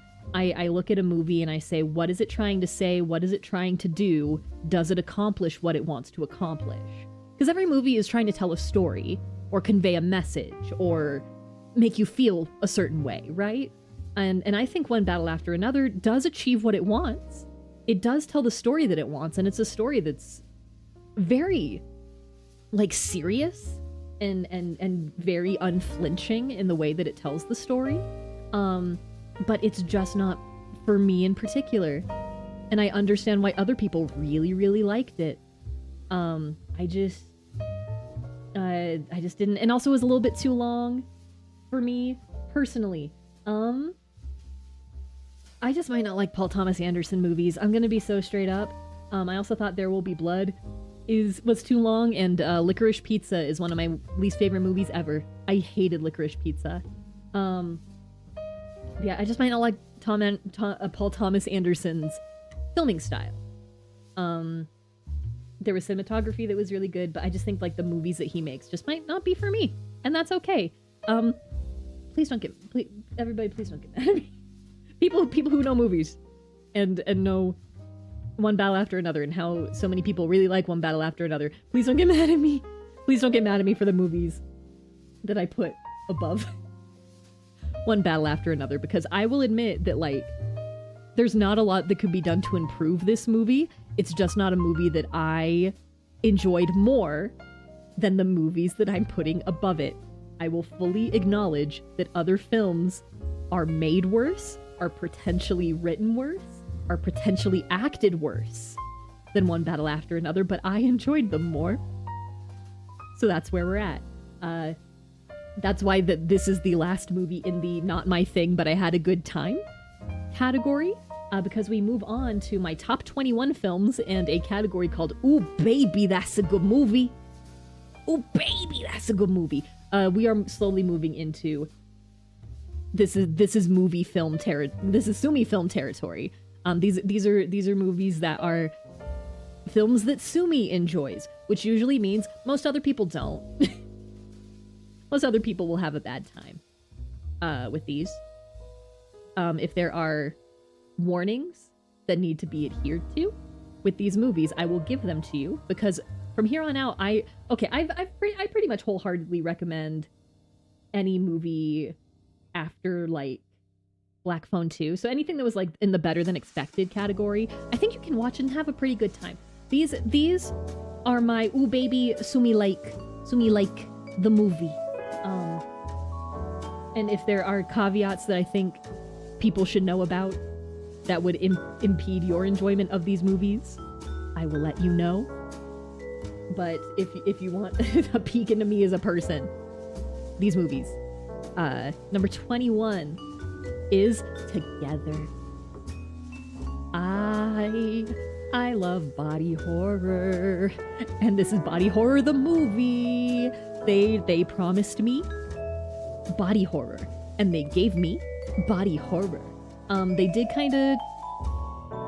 There was one scene that was featured in the trailers that seemed like it was going to be really, really, really gory body horror, and they do kind of hard cut away from it, but I do think that was the right call. I don't think this is a particularly bad spoiler for Together, but I will say this is the movie that made me go, okay, I think we can stop making the twist it's a cult.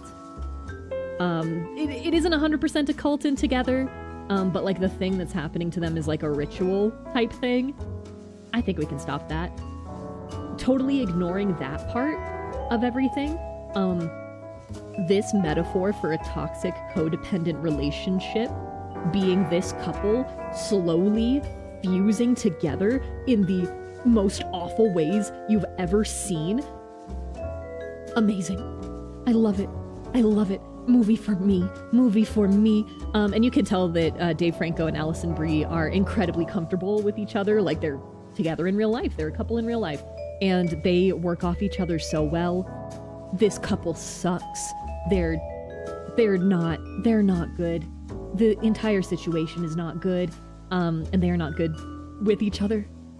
But it's I had fun with Together. Are there problems with like plot holes and other things? Yeah. But it's a body horror movie.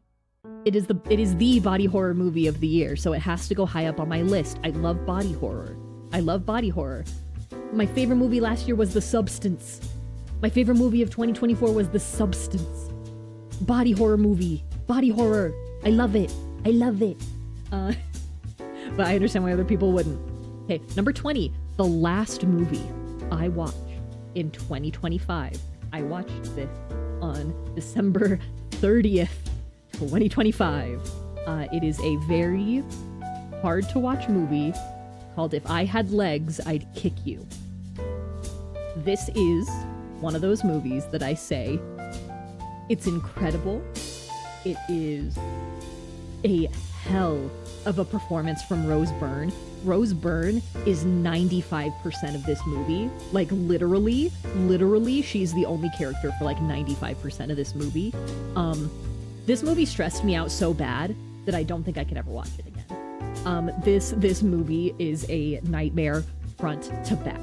It is the story of a woman who is dealing with a very terminally ill, not even terminally ill, just a very sick daughter who I think has very severe ARFID, which is a food restriction disorder.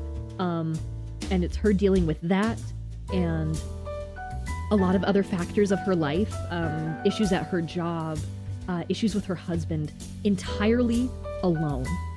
No one will help this woman, and things keep getting worse and worse and worse, and it is so stressful. I felt every muscle in my body tense up, and to me, that's the sign of a good movie, baby. It affected me like physically so much that I was locking up. I can never watch this movie again. It was an incredible experience. I had to pause it because I was watching it at home. I had to pause it to pace around my room a little bit because they implied something was about to happen. And I was like, we can't do this. We can't do this. And I had to stand up and walk around a little bit. We'll never watch this movie again. Incredible. Rose Byrne's not getting an Oscar nomination for this, and that hurts me deeply. Ooh, it hurts me so much. All right. Okay. Number 19. This is not a movie that came out in 2025, but I watched it in 2025. Smile 2. Smile 2, way better than I expected. I liked the first Smile movie fine. I, like a lot of people, did not like the ending. I thought that the messaging in the ending went counterintuitively to the rest of the movie's messaging. It didn't work for me. Smile 2 works for me. And I think the Smile movies as a duology, so watching Smile and then Smile 2, I think that you need to. I think that you need to. Because, like, Smile 2 is built on the foundations of Smile 1, and I think they work really good together.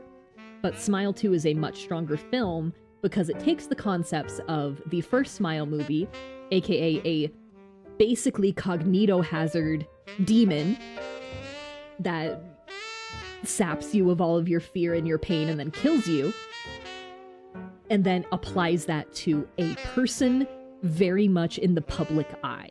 It takes it to a crazy extreme. I need to see who the main actress is in Smile 2, because she was incredible. The actual songs, because she's a pop star, the songs in Smile 2 I thought were really good. It is still a little bit of a miserable experience, and the ending is not happy in any way.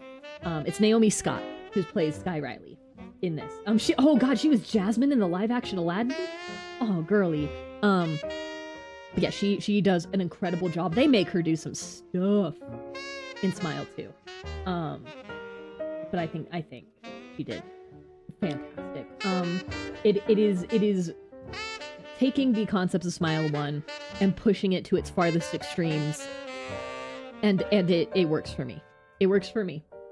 Way better than the first one, but I do think you need to watch the first one. I think if you watch both of them together, you'll have a pretty good experience, in my opinion. Number 18, I was really surprised about this one, because the trailers made this movie look like a comedy, and it was very much not that. Darren Aronofsky's new movie, Caught Stealing. This movie is a suspense thriller, and the trailers did it so dirty. Me and my friends, I saw this with a group of friends, and everybody was like, whoa, that movie was way better than we thought it was. Austin Butler, I'm usually kind of just okay with as a leading man. I think he's pretty good in this one.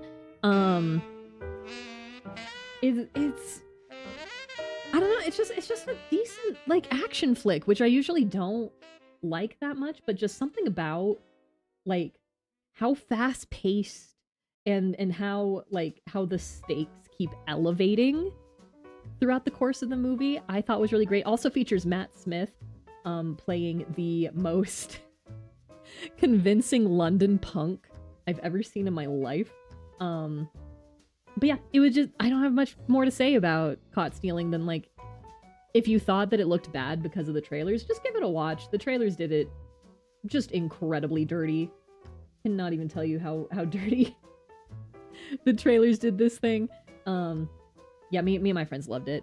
We had a really good time. Way better than expected. It does feel a little bit sacrilegious to put this movie over One Thing After Another, because there's some similarities in certain places about it, but I don't know, I just had a lot more fun. I had a lot better time. I just like Caught Stealing more, and I feel like people are gonna be angry at me for it. Number 17 is a foreign film that I don't think a lot of people saw. Ugly Stepsister. It is... Excuse me, why do I have the hiccups? Ugly Stepsister is a... Oh god, is it German? Is it German? I believe it's German. I have to Google. Oh, sorry, I did pause the ad break. So you're gonna get ad break again in like 3 minutes. Yeah, so I think it's German. If it's not, I'm so sorry. But it is a foreign film, retelling the Cinderella story through the perspective of one of the ugly stepsisters, as she alters herself to become the perfect person to marry the prince, because she has no other options. That's all that she can do, is try to make herself the best possible person to marry the prince, because she needs to. And it is disgusting. It is brutal. It is hard to watch. But I thought it was so good. I cannot, in good conscience, recommend this movie to anyone without mentioning the tapeworms. There is a lot about tapeworms.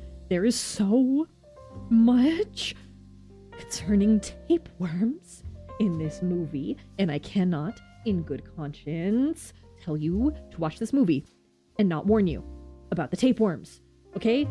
So be ready for that. It's a, there's also, like, how do I say this in a way that won't get me in trouble, because I'm also on YouTube?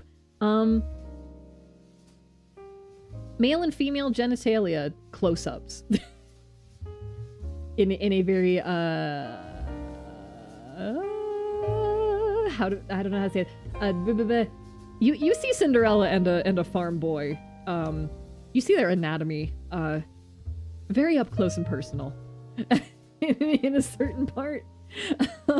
It's a very German movie. It is a very European film. There also, if you watch it, watch through the credits for a fun little thing at the end. But yeah, Ugly Stepsister I thought was so interesting. It was a hard watch, but that's usually not something to deter me. It was very interesting to see this story from the perspective of somebody outside of the Cinderella story, doing awful things to themselves to make themselves more aesthetically pleasing, because it's all that they could do. And the ending of this movie is crazy. It is buck wild. I believe that this is on Shudder if you want to watch it. Just prepare yourself. Just prepare yourself emotionally to see some stuff. The blood in the shoe. You see how that happens, very excruciatingly. Ooh. Oh, there's also, okay, if you have an issue with, eye stuff, there is a scene that I had to skip over. I had to skip over this scene where, they sew additional eyelashes onto this poor girl's eyelids. They sew fake eyelashes onto her eyelid, and it is awful. It is so bad. I had to zoom through that. I couldn't do it. Yeah. Yeah. Because it's like 1800s cosmetic surgery. Like they break this girl's nose at one point, and they put a thing over her nose, like a little form over her nose, so it heals in the more quote-unquote aesthetically pleasing nose shape. They mangle this girl's nose and then put it in a little cage so it'll heal, like how people grow watermelons in little boxes so they make square watermelons. It's rough. It's rough. But it's a good movie. I liked it. I liked it. I know it sounds like I didn't, but I did. Okay, I'm gonna stop talking about Ugly Stepsister. Number 16. This is a movie that came out 2024, I believe. Heretic. Oh my god. Heretic is so good. Hugh Grant is such a good villain in this. I would have never expected. And this movie goes on twists and turns. The messaging in this movie is so compelling and interesting and well thought out. And the mystery element that they introduce about halfway through is crazy. The house that this movie takes place in, crazy. It's so well, like, designed. There's a running theme of water in this movie that makes me crazy. The farther they go into this house, the more wet and decrepit and damp and awful it gets, and it makes me crazy. It's such good production design. I remember seeing the trailers for that. I should see it. I thought it looked really cool. It's really good. It's really good. There's also there's a shot really close to the end where some people are trying to escape the house, and they show her escaping via doing like a big pull-out shot where it shows her running through like a scale model of the house. Incredible shit. It's so good. Yeah, Hugh Grant is... Oh my god, he's so good in this movie. He should do more villain work. And I didn't see this movie because I was like, I can't see Hugh Grant being like a bad guy, and he's very obviously the bad guy in this, and I was like, I don't think he can do it. Yeah, he can. Hugh Grant, I am so sorry. I was not familiar with your game. I'm so sorry. Yeah, it was, and the main, the final girl in this movie, I thought was fantastic. Her missionary companion was also really good. Yeah, no, Heretic ripped. I wish I'd seen it sooner, honestly. I really liked it. Hey, top 15. Top 15, let me drink water.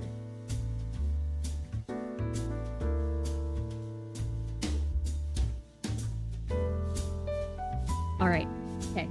Number 15 is Hamnet. I don't know if a lot of people saw Hamnet. Long and short on this one, Jessie Buckley's getting an Oscar nomination, and she deserves it. I love Jessie Buckley. Jessie Buckley is why I saw this movie, because it wasn't really widely advertised. I will tell you what this movie is. It is a somewhat, mostly not autobiographical. It is somewhat of a biopic. It's like an artsy biopic of William Shakespeare and his wife Anne Hathaway and the real actual death of their son Hamnet, who they say at the very beginning of the movie, Hamnet and Hamlet at the time would have been fairly interchangeable names.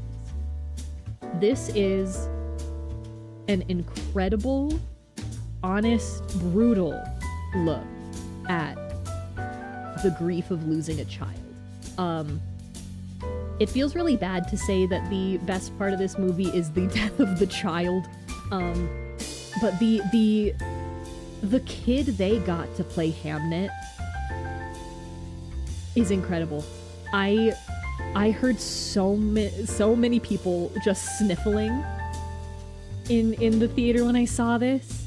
And I think the back half of this movie people might not understand, but I saw what they were doing. Because most of this movie, we are with Anne Hathaway. We are with Jessie Buckley's character. We don't see a whole lot of Will Shakespeare in a lot of it. And the back half of this movie is a lot of certain scenes from Hamlet. And I wouldn't be surprised if a lot of people are like, why are we watching so much Hamlet right now? But I saw what they were doing, because they were trying to show how each character processed their grief. Anne Hathaway processed her grief very vocally, very externally, very bitterly. And Will Shakespeare wrote this play that, you know, does kill the character that is vaguely named after his son, but also makes, you know, an entire theater full of people love his son and care about his son and mourn the death of his son.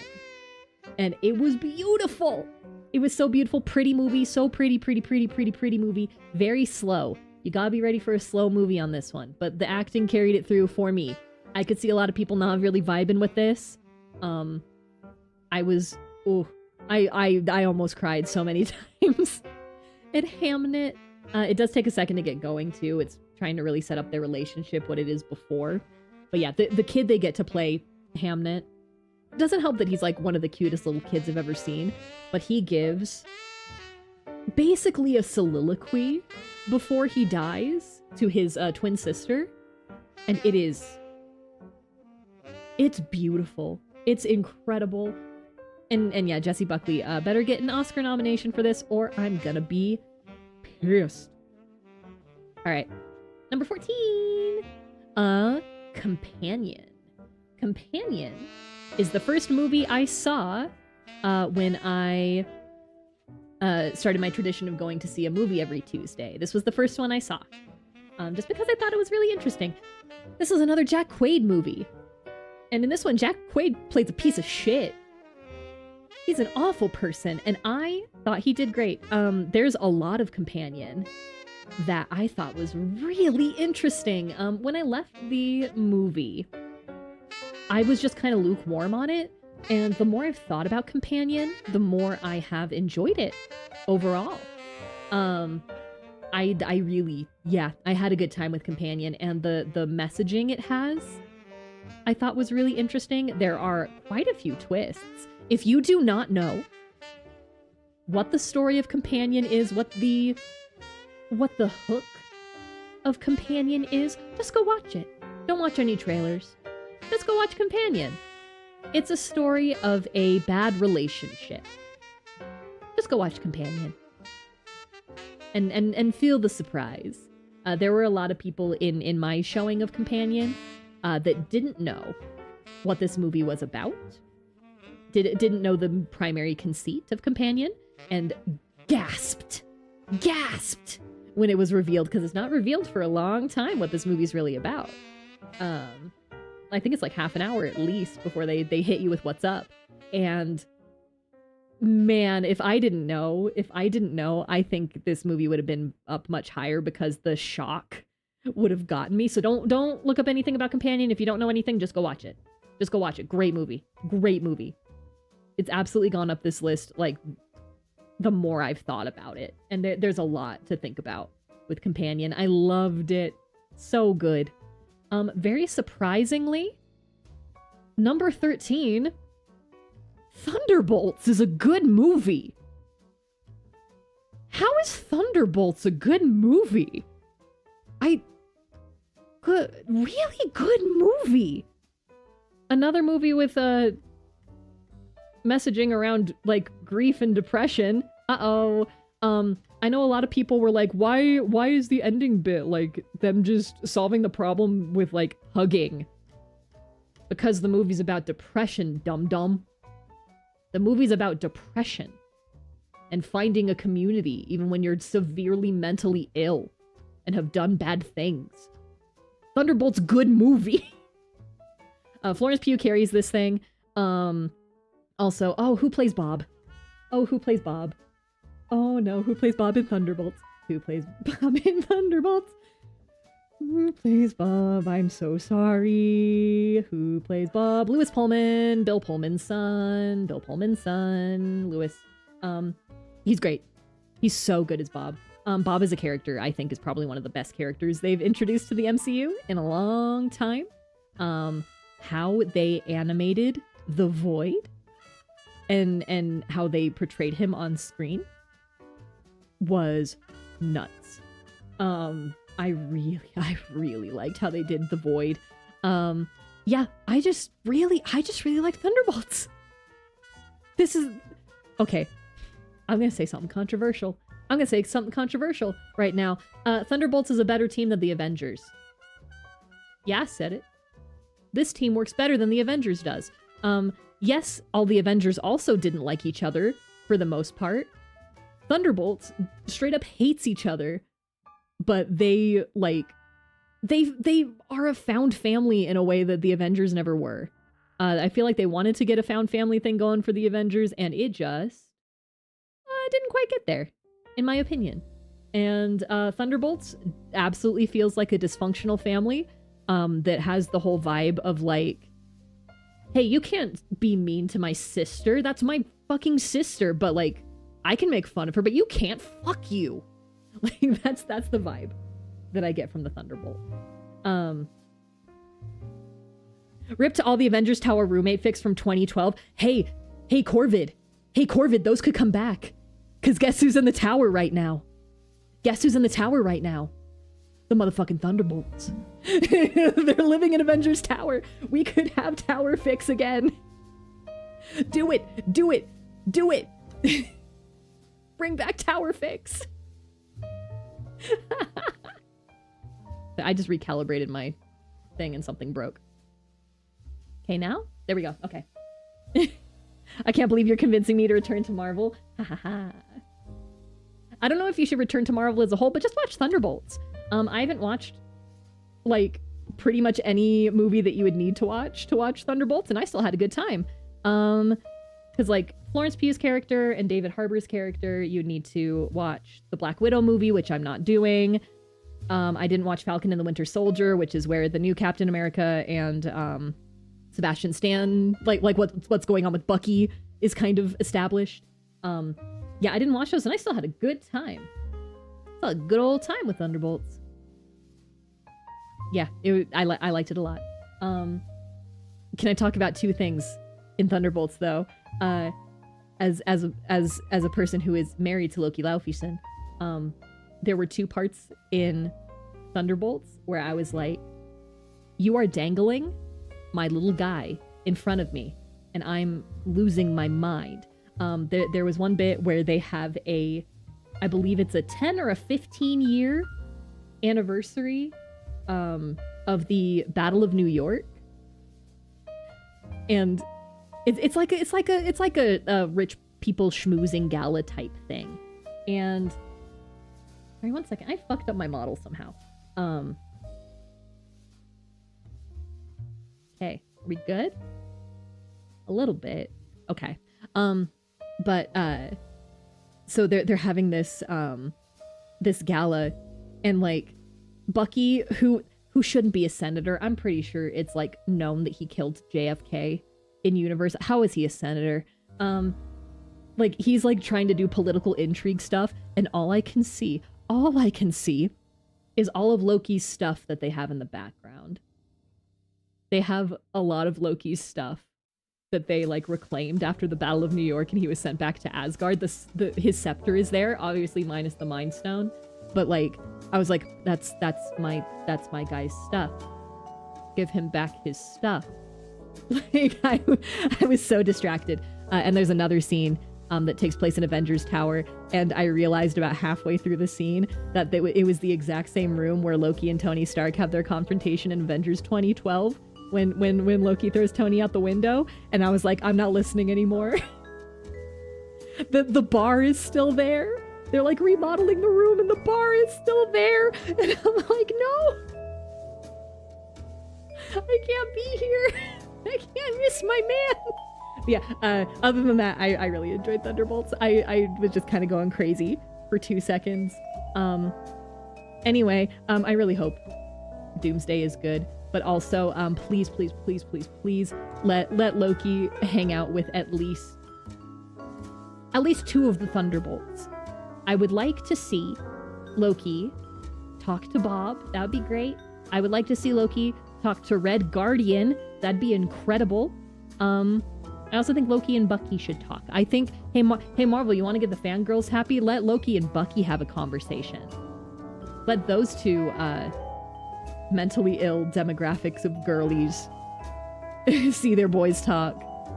Come on. You know you want to. Yeah, and Loki and Elena having a conversation might be funny, but yeah, no. Okay, I'm done talking about Thunderbolts. I'm sorry. Number 12.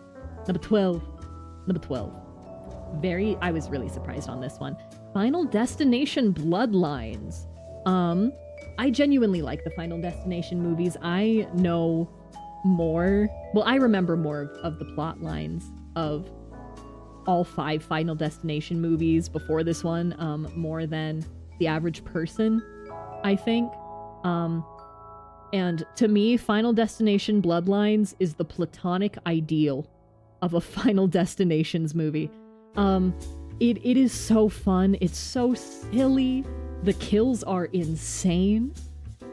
They are so over the top, absolute Rube Goldberg nonsense, but actually, like, the characters are good. There haven't been good characters in Final Destination since the second one. So, like, they're actually being characters that I care about and that I like and that I would like to see survive a Final Destination movie, even though nobody survives a Final Destination movie. Like, that's good stuff. The opening... Oh my god, the opening premonition is like half an hour long. It's like 20 minutes, half an hour, that opening premonition, and it's so good. It's so good. Oh my god. Final Destination Bloodlines was so fun. I had a blast. I was just overjoyed from front to back. A lot of the kills are practical. The few bits of CG that they had didn't bother me. There were a couple of kills that I thought were lame, but it was only like 1 or 2, and there were a ton. There's a lot of death in a Final Destination movie, but like Bloodlines gets it. Bloodlines crushes a small child with a piano, and it made me laugh so hard. It made everybody in the theater laugh so hard. Crushed a kid with a piano. It was great. It was great. Okay, moving on. I'm not going to talk about Final Destination as much as I talked about Thunderbolts. Number 11. Some people might be mad that this is not higher. Chainsaw Man Reze Art. This was a great movie. Like, I really did like the first Chainsaw Man season. Apparently a lot of people didn't like the direction of the first season of Chainsaw Man. A lot of people, like, didn't like it to the point that the director of the first season, like, got fired. And I personally don't get it. I thought there actually is parts of the direction of Chainsaw Man season 1 that made me crazy, made me actually insane. Oh, that's probably fine. Let's do that. Okay, there we go. I fixed something. Okay, I'm not leaning anymore. That's what I was trying to fix. But yeah, Chainsaw Man Reze Art. The direction was still really good. There's direction in season 1 of Chainsaw Man concerning Makima and the film language that the shots, like the shot composition themselves, uses around Makima. How they place her in shots is so purposeful and thought out. It makes me crazy. And I've thought about a video about that for a really long time. So it actually really surprised me to hear that a lot of people didn't like the direction of the first season, and they got a new director to do this Reze Arc film. But it's great. It's great. According to people who are caught up with the manga, this is the happiest that Chainsaw Man gets. And this is not a happy movie. I my heart breaks for Denji as a character. I think that Fujimoto, the writer of Chainsaw Man, has done a really good job to very simply establish why Denji is the way that he is and why his priorities are the priorities that he has. This is a kid who has had never had anything. He's never had anything, and now suddenly he has food and a home. And that's all he's ever wanted. So now you, as like a 16, 17-year-old, what do you want after that? You were given food and a home when you never had one. What do you do? God, and just every adult has failed Denji in such a way that just breaks my heart. And man, Reze arc was so good. I love Reze as a character. I thought she was so interesting. I did know the twist of Reze arc. It got spoiled for me years ago, literally because one of my friends cosplayed a thing. But I don't think that hindered my enjoyment of Chainsaw Man Reze arc in any way. The pool scene is beautiful. The piano composition that plays during the pool scene is one of the most beautiful pieces of like cinematic music I've ever heard in my life. It's so good. It's so pretty. I teared up. It was so beautiful. Yeah. Reze arc was so good. Reze arc was so good. The entire back half being just a big fight scene is what I expected, but the fight scene I thought was so fun, really kinetic. They really like took who the main villain is and infused how that fight would go with the villain having the powers that they do. Yeah. Chainsaw Man Reze arc good. Also Iris Out is a banger, and I have not stopped listening to Iris Out since I saw this movie. I listen to it multiple times a day. Iris Out rips. That's probably my favorite song from last year. Kenshi Onezi, you've done it again. All right. Number 10. Top 10. Top 10. Top 10. I also just barely saw this movie like last week. Wake Up Dead Man. I love Knives Out. I love the Knives Out movies. I adore them. They are so good. I love a good mystery movie. And one thing that really surprises me about the Knives Out movies is that all three of them, in my opinion, let me move my mic, all three of them, in my opinion, are pretty much of the same quality. Like, you could make an argument to me about any of the three Knives Out movies being your favorite Knives Out movie, and I'd be like, yeah, that's fair. Yeah. Uh-huh. Like, it just really is personal taste at this point. I think all of them are pretty equally strong. I do think that Wake Up Dead Man has the weakest characters, like full ensemble of characters. However, Father Judd in Wake Up Dead Man is one of the best characters in the whole series. So, like, that's kind of your give and take with that. I really liked Wake Up Dead Man. This also though is the only Knives Out where I did guess the whodunit in the whodunit beforehand. I clocked it really early, which just might be me, or it just might be a little bit like weaker writing, but I still like I faltered on my thoughts like multiple times when I was given like more information. So yeah, all three Knives Out movies, good. I hope that we continue to get more Benoit Blanc movies. I know that the contract with Netflix is over. However, I would gladly watch another like 20 Benoit Blanc movies. Daniel Craig seems like he's having a great time being Benoit Blanc, so let him keep doing it. I think he should be allowed. I think he should. Yeah, there's not much else I can say about Wake Up Dead Man, except for the fact that in the second one, they established that Jeremy Renner is a person that exists and he has his own line of hot sauces. And now Jeremy Renner is an actor in this one. And I really wonder if Benoit Blanc looked at Dr. Nate and was like, Hey, looks like that man on that hot sauce. Just didn't say anything. I wonder. All right, number 9. Number 9, we're almost through, we're almost there, we're almost done, so.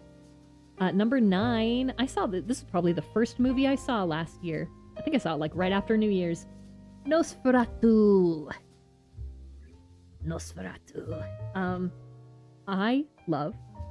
Oh my gosh, I always confuse if it's Robert Eggers or Roger Eggers. I think it's Robert Eggers.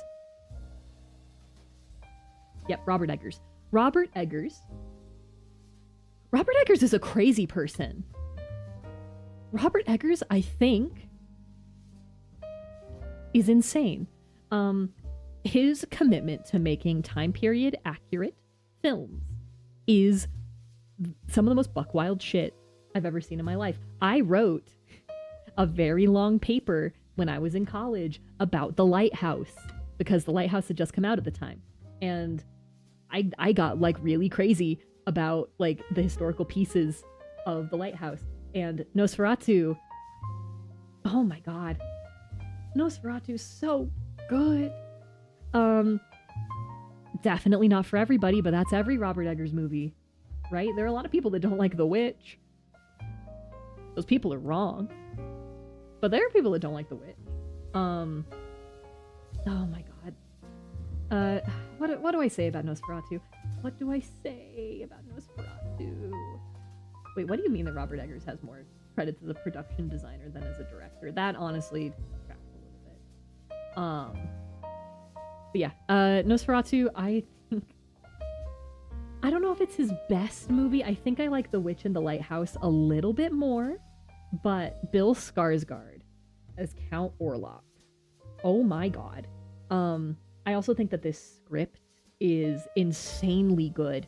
There are shots in this movie that I have talked about with my friends at length multiple times. The cinematography in this movie makes me crazy. Oh my god. I love the cinematography in this movie so much. Some people didn't like Lily Rose Depp as what was her character's name? Ellen? Yeah. Some people didn't like Lily Rose Depp as Ellen, and they were saying that she was like overacting. Nah, dude. I thought it was good. I thought it was good for what it was. The possession scene where she's like writhing around on the bed, apparently she did all of that herself with no additional like wire support or anything. She used her just own body and muscles to make her body do that, which is crazy. Crazy. I also think that this understands the source material and adapts it to a modern lens really, really well. It takes what Dracula, because Nosferatu is a... They literally just stole the story of Dracula from the Bram Stoker estate. It takes the changes that they made from Dracula to Nosferatu and really hones in on what that would mean with a modern look. Just about how tragic and how sad and how not inevitable, but just it's at its core the story of a very, very sick girl and the inevitability of her sickness killing her. And I think this movie gets it front to back, and it makes me crazy. The shots from the original that they recreate, I love, I adore. Yeah, I just really like Nosferatu, but I also like every other Robert Eggers movie. So, if you don't like it, I get it. But something about his movies just ring in my brain. Okay, we are at the last section. So all of those movies I just talked about, which I think that's the longest section. Yeah, there were 11 movies in that one. That section was called Ooh Baby, That's a Good Movie. We are now in my top 8 films called Movies That Made Me Feel Something. Every single movie from here on out, I have like a story or an emotion that goes along with it, which, as I said at the beginning of the stream, a good movie to me, a movie that sticks out to me, is a movie that hits me emotionally in some way, positive or negative. Yeah. So number 8. Hilarious to have this right after Nosferatu. K-pop Demon Hunters. K-pop Demon Hunters I've watched probably the most this year. I've rewatched K-pop Demon Hunters a lot. It's at least 4 times I've watched K-pop Demon Hunters. I love this movie. I am, and you're so real for that. Thank you for understanding. I still have multiple songs from this soundtrack on my rotation. My favorite song is Your Idol. How It's Done is the animation style of this movie I think is so fun and refreshing, and the bend and the stretch of the facial rigs is so good. I constantly joke that Sony Pictures Animations every single day of their lives is making movies as good as they are, like Spider-Verse and K-pop Demon Hunters, because they feel like they need to apologize to us for the Emoji Movie. And if they keep making movies like this, yeah, we're still mad about the Emoji Movie. Keep doing your best. Keep making good movies. We haven't forgiven you for Emoji Movie yet. Please make Spider-Verse. Please make the next Spider-Verse. I know you're working on it. But yeah, K-pop Demon Hunters is so good. I actually got to see K-pop Demon Hunters at a theatrical showing. They did a little sing-along thing, and I did go and see that. And up on the big screen, there was subtle detailing and texturing that you just can't see on a computer screen, like just watching it on Netflix, and it was insane. The harmonies in the songs on a theatrical mix were transcendent. The loudest claps that the audience gave was actually for the last note in This Is What It Sounds Like. That harmony hit and sustained for a really long time. And like as soon as that note hit, everybody in the audience went, whoa. Because it sounded so good on theater speakers. K-pop Demon Hunters. I love it. I love it. I love it. What did this movie make me feel? Why is it in movies that made me feel something? It made me feel joy and happiness, and it was so good that I watched it multiple times, which immediately gets it bumped up here. All right, number 7. Number 7. I cannot describe to you how hard I cried over Guillermo del Toro's Frankenstein. Is Frankenstein 2025 a perfect movie? No. Are there plot holes? Yeah. Are there bad, stupid character decisions? Yeah. Particularly Christoph Waltz's character. I have not seen a movie that, one, loves the art of filmmaking, like this Frankenstein film does. I have not seen a movie that loves people and community and the human experience in the way that Frankenstein does. The first half of this movie is honestly just okay. The second that you see the graphic, the creature's story, the creature's tale, from there on out, perfect movie. Perfect. No notes. No notes. Jacob Elordi, I owe you. I owe you a formal apology. Jacob Elordi, when I saw that you were cast as the creature, I went, no, that's not gonna be good. This is Jacob Elordi's movie, and everyone else just gets the privilege to be in it. It's... Jacob Elordi's performance in this is incredible, and I don't think he's getting an Oscar nomination for it, and I'm gonna be really sad.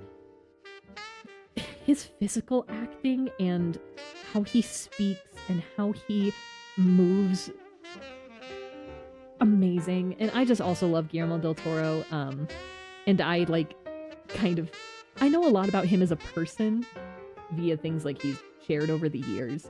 And knowing what I know about him, I see a lot of him trying to work through his own relationship with his own father and his own kids in this movie. Just there's something in this movie that made me just bawl my eyes out. I cried for like 15 minutes after this movie was over. Something about... Okay, 2 lines got me. What choice have you but to live? Killed me. And then... Goodbye, father, maybe now we can both be human. It hurt me. It hurt me so bad. I'm literally tearing up thinking about it. Yeah, this is the thing I cried hardest at this year. Hands down. Sobbed. Just, oh. And I was, and it was late at night and people were home and I had to contain the fact that I was sobbing my guts out at Del Toro Frankenstein. Not a perfect movie. Very important to me personally. Number 6. Weapons.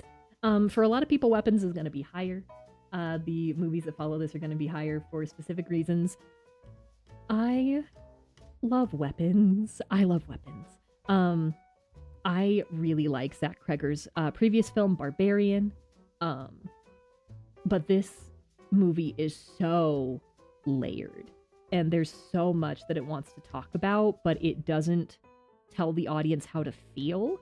It just presents like certain themes and information and lets people kind of come to their own conclusions about what it's trying to say about it. Also, it's basically just a modern Brothers Grimm fairy tale in a lot of ways. I saw some people saying that the ending is too silly. And I'm like, hey, this is Hansel and Gretel when they kill the witch. Like, what do you want? What do you want? Might have actually been my favorite from 2025.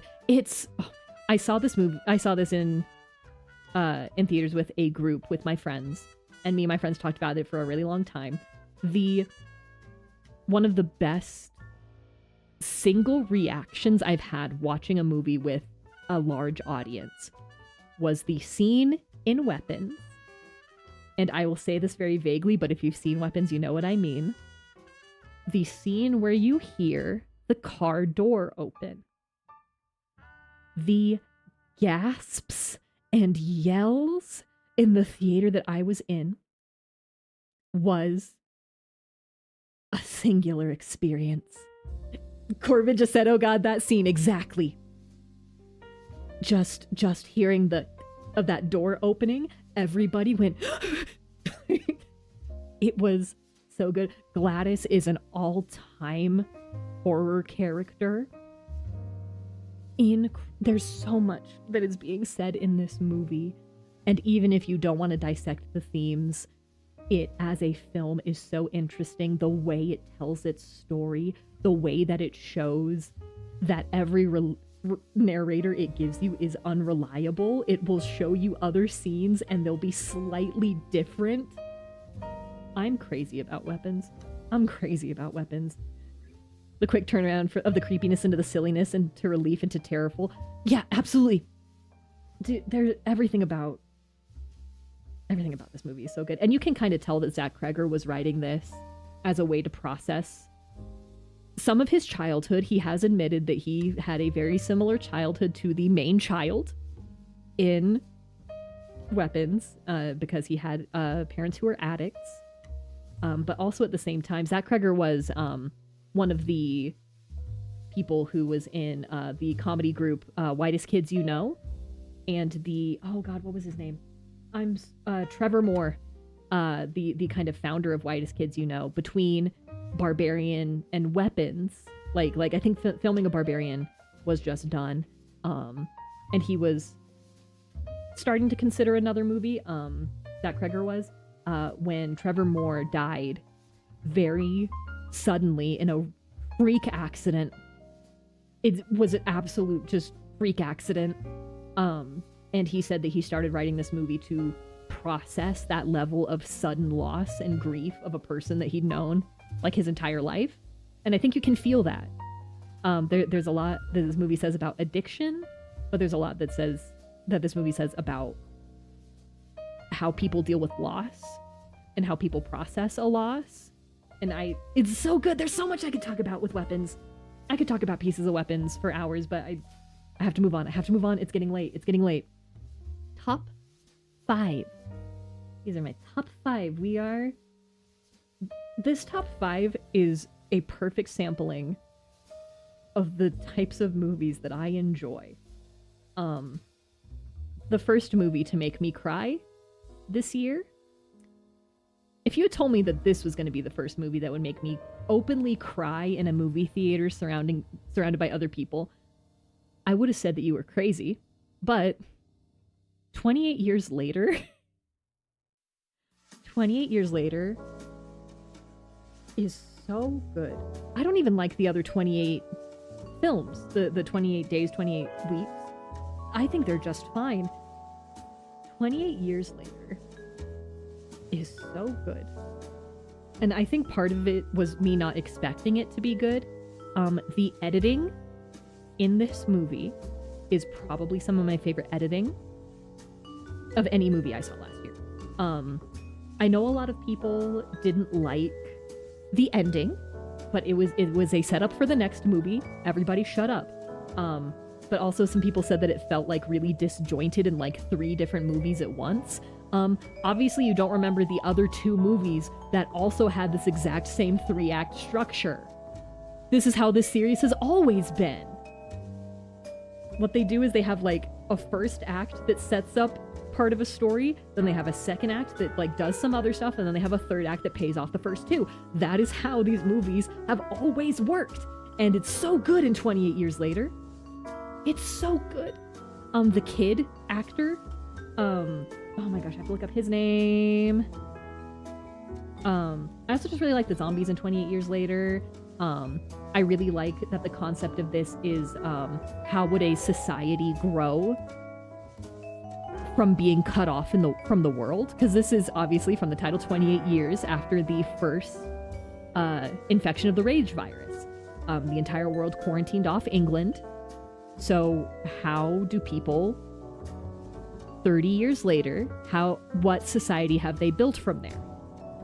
And that even just as a foundation is so interesting.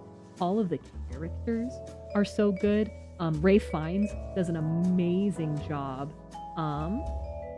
What is the kid? Okay, Alfie Williams is the kid in this movie. He plays Spike.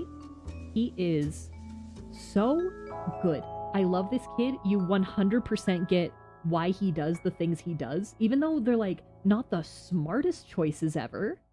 Not even by a long shot. Like, not even a little bit are they good choices, but he's a kid. And you see the kid logic of, I need to go do this to help people, because if the world is good and right, this will fix this problem. And then it doesn't work out, and it's so sad. It's so sad, I cried so hard.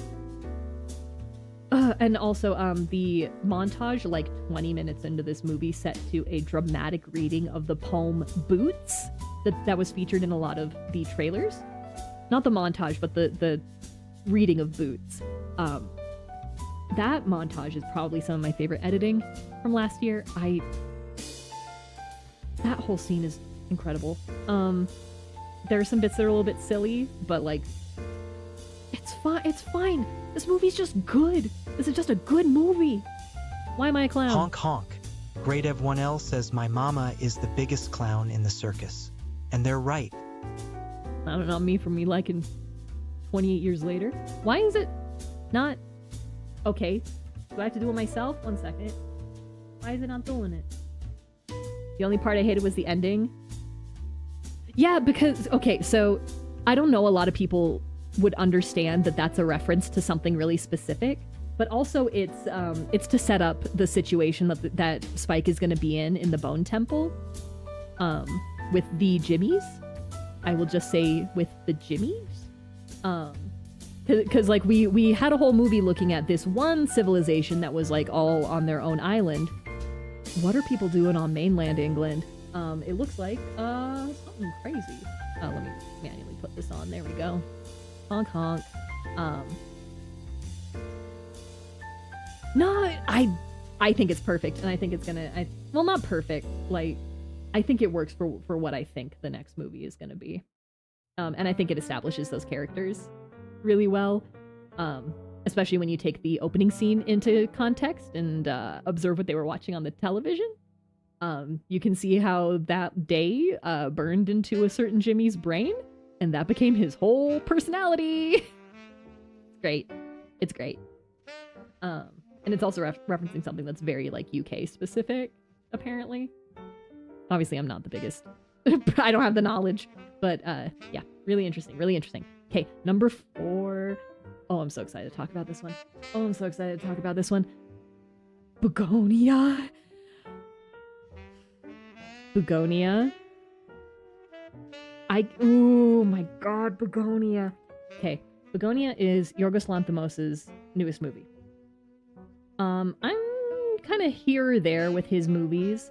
I had such a good time watching Begonia, because I never knew where this movie was going to go. This also was a movie that wasn't widely advertised, so I will give you kind of the elevator pitch for Begonia. Begonia is the story of a man named, played by Jesse Plemons, who also incredible. I love Jesse Plemons. A man in a rural town who has fallen down the conspiracy rabbit hole so far that he believes that a CEO of a company, played by Emma Stone, is an alien, and her race of alien is trying to take over the Earth. So he and his cousin, kidnap her and lock her in their basement to try and get the information about the alien invasion before an eclipse takes place. And that is all you need to know about Begonia. It is based on a Korean film, and a lot of the story beats are the same, but in the Korean film, the CEO that's kidnapped is a man, and just changing it from a man to a woman really changes the power dynamic. I did not know where this movie was going to go for a second. Absolute roller coaster. There were scenes that were funny. There were scenes that were so tense that I felt myself locking up in my seat. To let you know, like, the level of movie that we're at, there was a group of 3 people next to me, and two of the people in that group apologized to the third person because they didn't really know what they were getting into. Every Yorgos Lanthimos movie I have seen since I saw Killing of a Sacred Deer, I've been like, okay, is this going to be Killing of a Sacred Deer again? Which, by the way, that movie is one of the... I cannot recommend Killing of a Sacred Deer to people in good conscience. It's one of the most, like, subject matter and what happens in Killing of a Sacred Deer is awful. It's a bad time. It's a bad time. And I think, but there are parts of Killing of a Sacred Deer that I think don't work. The acting direction is really weird on purpose in Killing of a Sacred Deer, and I think in Begonia he hits the beats that he wanted to hit in that movie, while also kind of having the weird, fantastical feeling of Poor Things, which is probably what most people have seen from him.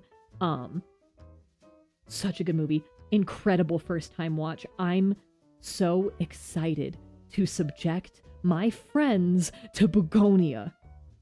There's some scary, like, hard to watch stuff that happens, but I'm making my friends watch Begonia. I'm making them watch it because I need to see other people's reactions to this movie. It was crazy. I had so much fun. All right, number 3. Number 3 is the most messed up movie I saw last year. Bring Her Back. Okay, I have to describe my theatrical watching experience of Bring Her Back. First of all, just as a movie, it's, oh my gosh, it's crazy. If you are really sensitive to bad things happening to kids, don't watch this one. Don't watch this one. I also do warn people when recommending this movie that there is multiple scenes of auto-cannibalism, so cannibalism upon oneself, and there is also a scene where a character bites down on a knife, not horizontal like the blades, like horizontal in their teeth, lengthwise, up and down, bites down on a knife. It's, I almost like leaped out of my seat. It's rough. This movie is sad and heavy, and another movie that is a dissection of grief in some way. I have so many of these on here. Sally Hawkins really shows you something in this movie. She is playing a vile woman. A vile woman who you like come to understand why she's doing what she's doing, but it still doesn't forgive anything that she does. This movie, even without the supernatural elements in it, is a nightmare. Absolute nightmare. And then you get the supernatural elements in, and then it's worse. This is made by the same people that made Talk to Me. And Talk to Me is it's a much easier watch than this one. Talk to Me is very good. It's kind of hard for me to judge if I like Bring Her Back or Talk to Me more, because I think I can watch Talk to Me again. I think it's going to be a really long time before I can watch Bring Her Back again. I might watch it with friends if they need moral support. But it's a movie that I'm like, wow, that was amazing. I don't think I can watch this ever again. I said I was going to describe my theatrical experience of watching Bring Her Back. So this movie ended, and the lights came up, and nobody moved a goddamn inch. We all sat in that theater, unmoving, in silence, for roughly 30 seconds. And then we all were like, okay, I guess we gotta leave the movie theater now. And also the end of this movie, pretty much the last 45 minutes, is all set during a like 3-day rainstorm. So the entire back half of this movie is rainy and dreary and dark. Dark. In terms of like, everything's in blues and grays and things like that. I saw this movie so this was out like May 30th, so I saw it like the week after that. So like beginning of June at 3 p.m. So I went from watching this harrowing, awful thing that is so rainy and dark, and then I walked out of the theater and it was a bright sunny day. It was so bright and cheery. I heard birds. I felt like I was being pranked. It felt so wrong to go from what I had seen and Bring Her Back to a sunny day. A normal, sunny, happy June day. And then I had to go grocery shopping. After that. And I went into the grocery store and like Benny and the Jets was playing on the speakers. And I was like, this is wrong. I can't be here right now. I did finish grocery shopping, but I was having a crisis like the whole time because I felt like I was in the Twilight Zone. And I have not had that experience with anything else this year, so that's why Bring Her Back is all the way up here. If you're ready to have a bad time, if you want to see something crazy, Bring Her Back. If you want to see something crazy and have a less bad time, Begonia. But if you're ready to see something, Bring Her Back. Going from that to my number 2 is a crazy jump. James Gunn's Superman made me actually care about Superman. I've never once in my life cared about Superman. I loved this movie so much. I love Superman. Like, I left this movie feeling joy and hope and whimsy. This is the only movie where, other than K-pop Demon Hunters, where I left and I was like, wow, maybe there's hope in the world. Also, this movie introduced people to the song Punk Rocker by the Teddy Bears featuring Iggy Pop that I have loved for years. Also 5 Years Time by Noah and the Whale. James Gunn and I apparently have the same taste in music. But yeah, I loved Superman. I really liked this take on Lois Lane. I thought David Cornsweet was just a perfect Clark Kent and Superman. You really got why he is like that. Also, probably the best take on Lex Luthor that I've ever seen, because sometimes people try to like humanize Lex Luthor, billionaire Lex Luthor, and this Lex Luthor is just a hater. He knows he's just a certified hater, and that he just hates this guy and he wants him dead, and that's it. And sometimes that's all you need, man. Sometimes that's all you need. And I love that. I really, really liked James Gunn's Superman. Oh, also them making Crypto an actual demon. James Gunn looking at his own dog who is evil, kind of. And the dog who ate his laptop. And went, hey, what if that dog had superpowers? Correct. That's the correct thing that you have done. Oh my god, I love Superman. And yeah, that's all I can say about Superman. We have one last one. Oh my gosh, did the image break? Wait, let me take this down. Leave you guys in suspense about what my number 1 is, even though it's probably very... If you've spoken to me about movies at all in the last year, you guys know what my number 1 movie of the year is, but the image broke. So I have to fix it. 1 second. Why did the image break? Of course. Also, I paused the ad break, so it wouldn't go. Hello? Come on. Where'd it go? Get me out of here. Come on. We have one more and you break? Canva, why?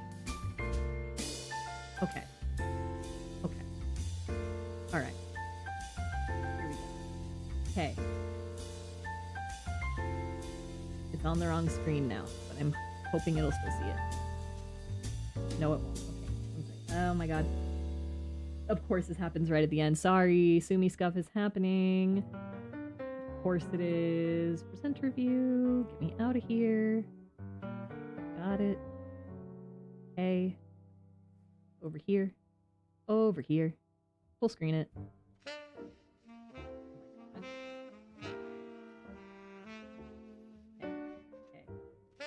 Okay. It's showing.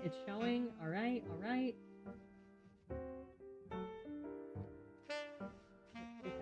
Get that. Okay. Are you seeing it? Yes, okay. My number 1 movie of the year of 2025. It's Sinners. Of course it's fucking Sinners. How is it? Of course it's Sinners. What? Sinners is like a perfect movie. Sinners is so good. I've watched Sinners like 5 times. The movies I've watched the most this year are K-pop Demon Hunters and Sinners, because I keep making people watch Sinners. My... Corvid, you need to watch Sinners. 1,000,000%. Sinners is amazing. I saw this movie with Papa Hanaki, and me and Papa Hanaki do not see eye to eye on movies very often at all. we both left Sinners and we went, holy shit, that movie was so good. Hey, Corvid, to tempt you more with Sinners. So the trailers for this movie did not do it justice. The trailers for this movie made it look way more action-oriented than it is. It used basically just pieces from an action scene that is only at the very end. So I wasn't going to go see this movie. And then I heard, this is borderline a musical. I cannot describe how important music is to Sinners. The songs in this movie are so good. Pick Poor Robin Clean is so good. Somebody Take Me, Pale Pale Moon, but especially Rocky Road to Dublin. Sometimes I go upstairs and I just see my dad watching Rocky Road to Dublin.